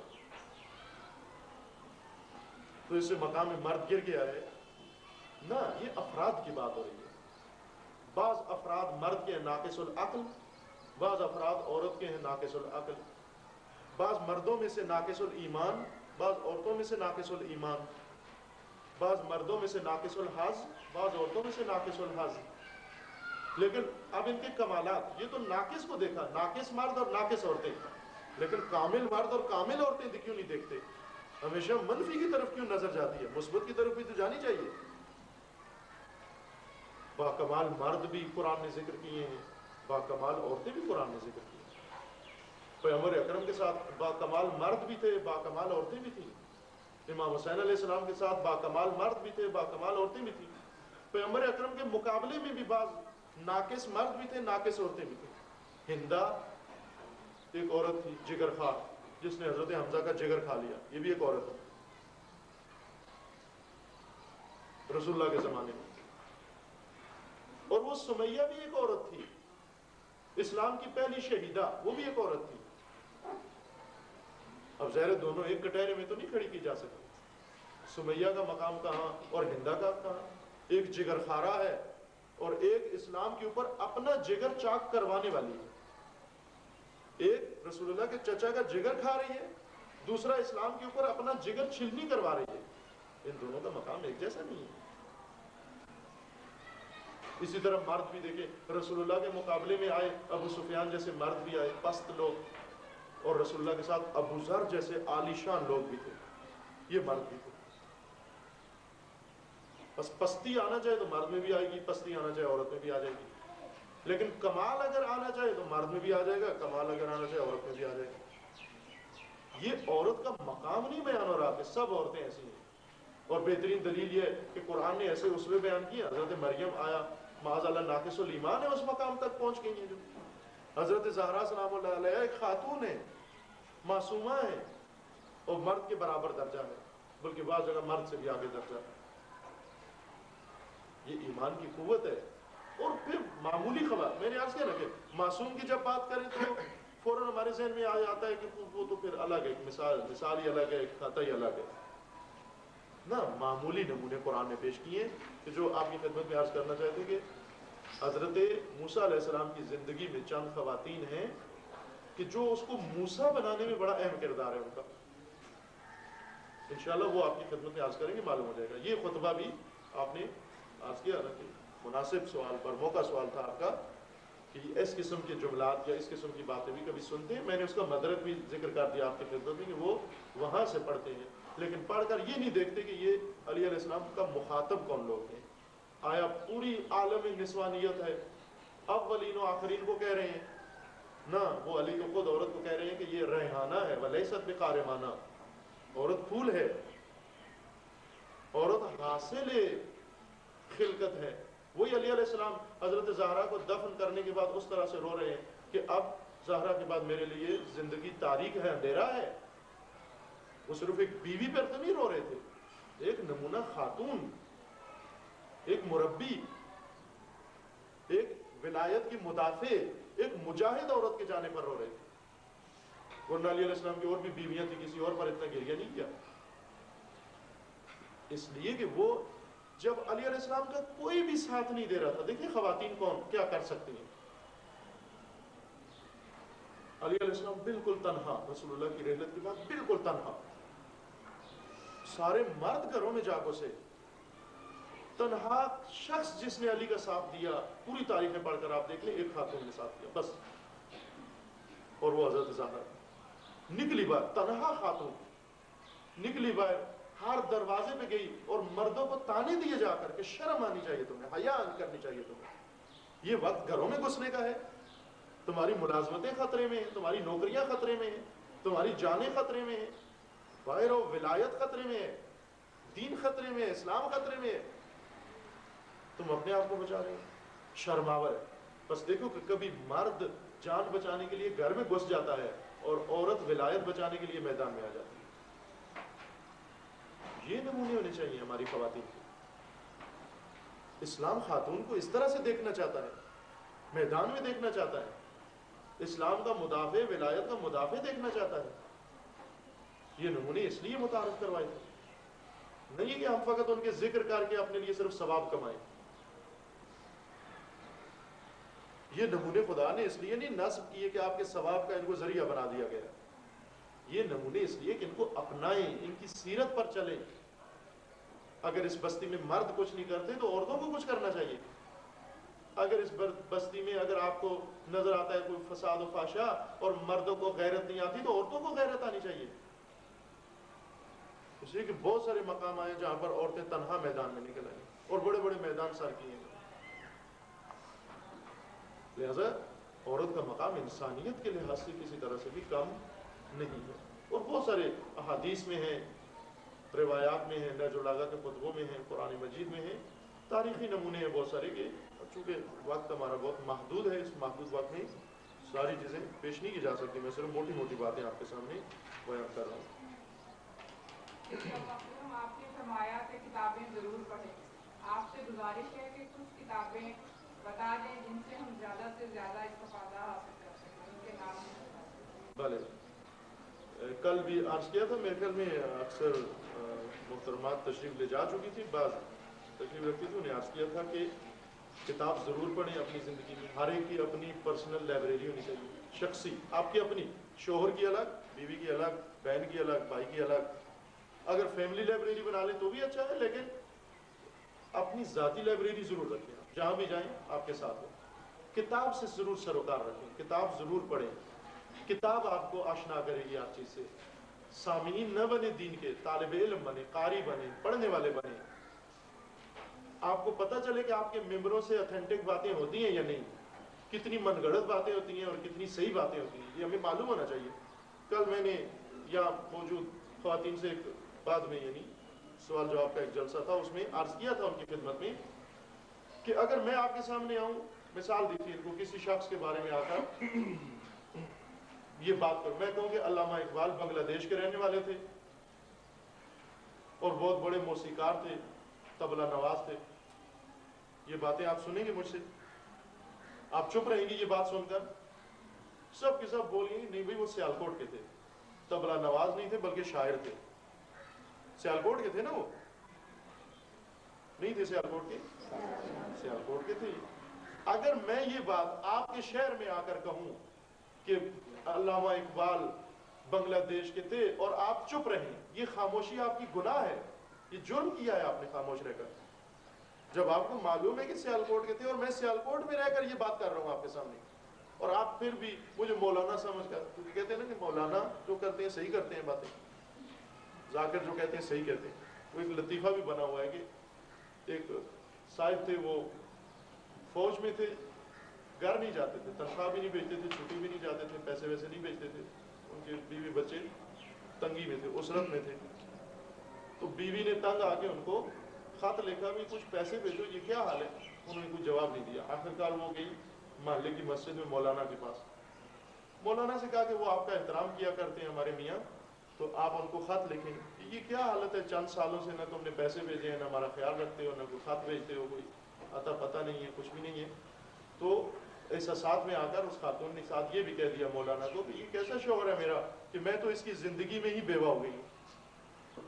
اب مولانا کو بھی یہ جملہ پسند آیا، احساساتی متاثر کرنے کے لیے انہوں نے خط میں لکھ دیا، کہا کہ یہ آپ کیسے شوہر ہو گئے، آپ کی زندگی میں آپ کی بیوی بیوہ ہو گئی. یہ خط ملا جب ان کو تو پڑھ کر رونے لگے، داڑ داڑ فریادیں کرنے لگے. لوگوں نے پوچھا کہ کیا ہوا؟ کہا کہ وہ میری بیوی بیوہ ہو گئی. عجیب بات ہے، تمہاری بیوی ہے، تم شوہر ہو؟ کہا وہ کیسے بیوہ ہو گئی جب تم زندہ ہو؟ کہا یہ تو صحیح ہے، مجھے پتا ہے کہ میں زندہ ہوں، لیکن یہ خط بھی مولانا نے لکھا ہے. آخر مولانا غلط تو نہیں بات کرتے؟ چونکہ مولانا نے لکھا ہے اور اس کو یقین ہے میں زندہ ہوں، پھر بھی رو رہا ہے، کیونکہ یہ مولانا نے لکھا ہے. نہیں بھائی، مولانا نے جو لکھا ہے پہلے سمجھو کیا کہا ہے انہوں نے.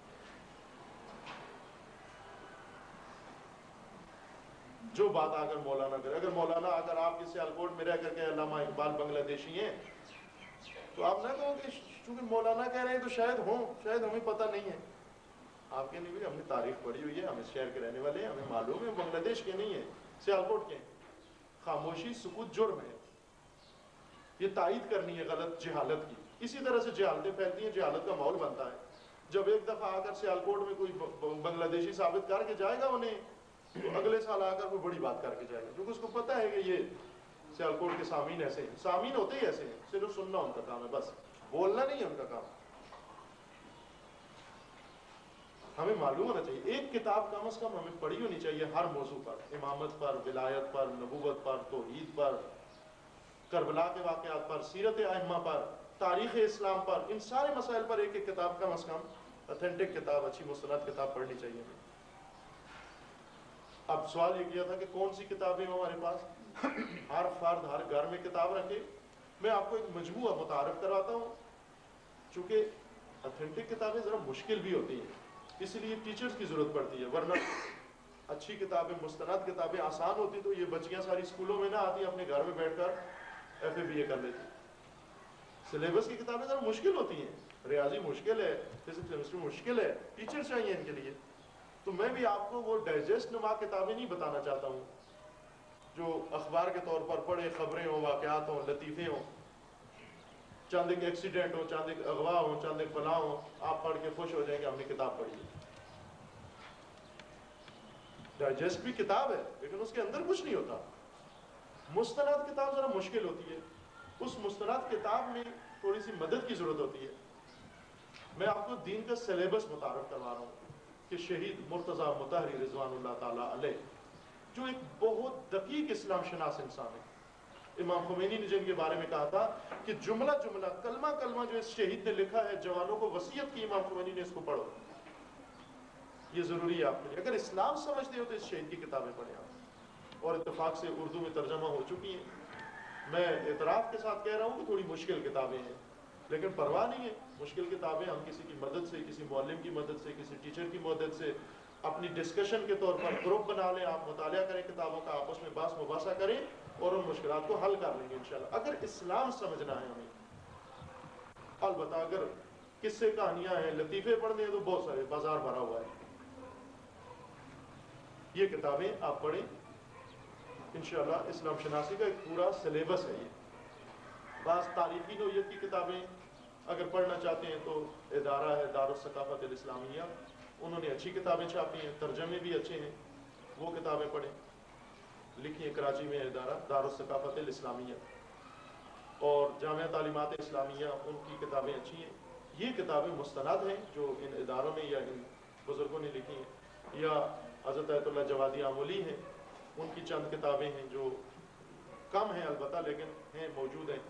خصوصاً خواتین کے حوالے سے بہترین کتاب اس وقت تک جو لکھی گئی ہے، بہترین کتاب دنیا میں جو لکھی گئی ہے خواتین کے حوالے سے، وہ حضرت آیت اللہ جوادی آمولی کی کتاب ہے دامت ظل العالی. ان کی کتاب ہے عورت جمال اور جلال کے آئینے میں، یعنی عورت کا صحیح مقام اور عورت کا صحیح کردار کیا ہے، کیا کر سکتی ہے عورت. اور خصوصاً یہ گفتگو جو چاند نے آپ کی خدمت میں کی ہے، یہ گفتگو سننے کے بعد وہ کتاب آپ کو سمجھ میں بھی آ جائے گی. عورت جلال و جمال کے آئینے میں. اب معلوم نہیں یا میسر ہو سکے گی نہیں ہو سکے گی. آپ جو ہیں یہ حضرات کتابوں کے سلسلے میں لینا دینا ہے، ان سے خواہش کریں گے یہ کتابیں آپ تک پہنچائیں. اور کتابیں ان کی، تو یہ کتابیں اگر آپ پڑھیں یہ مفید ہیں. ویسے وصیت میری یہ ہے کہ آپ ہر کتاب پڑھیں، ہر مفید کتاب پڑھیں، کسی بھی مصنف کی ہو، کسی بھی ادارے کی ہو، کسی بھی ٹاپک پر ہو، ضرور پڑھیں. کتاب سے سروکار رکھیں. کتاب آپ کی زندگی میں ایک انقلاب برپا کرے گی. کتاب آپ کو بیدار کرے گی. کتاب اس کنویں سے نکالے گی جس کنویں میں ہم بیٹھے ہوئے اور رہ رہے ہیں. انشاءاللہ خداوند تبارک و تعالیٰ توفیق دے. یہ ایک سوال ہے لکھا ہوا ہے کہ میرا تعلق اہل سنت جماعت سے. میرا مسئلہ یہ ہے کہ میں نے بعض عورتوں سے سنا ہے کہ ہاتھ دھوتے وقت اگر کلمہ پڑھا جائے تو کلمہ پانی کے ساتھ ہی بہہ جاتا ہے. برائے مہربانی اس کی وضاحت کریں. نہیں، یہ خرافات ہیں یہ ساری.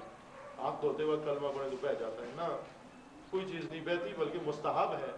وضو کرتے ہوئے دعائیں پڑھیں، کوئی چیز نہیں بہتی. یہ خرافات ہیں. آپ کلمہ پڑھیں، ہر وقت کلمہ پڑھیں، زبان پر جاری رکھیں کلمے کو. کھانا کھاتے وقت پڑھیں، ہاتھ دھوتے وقت پڑھیں، جب بھی میسر آتا ہے آپ کلمہ پڑھیں. یہ صحیح باتیں نہیں ہیں جو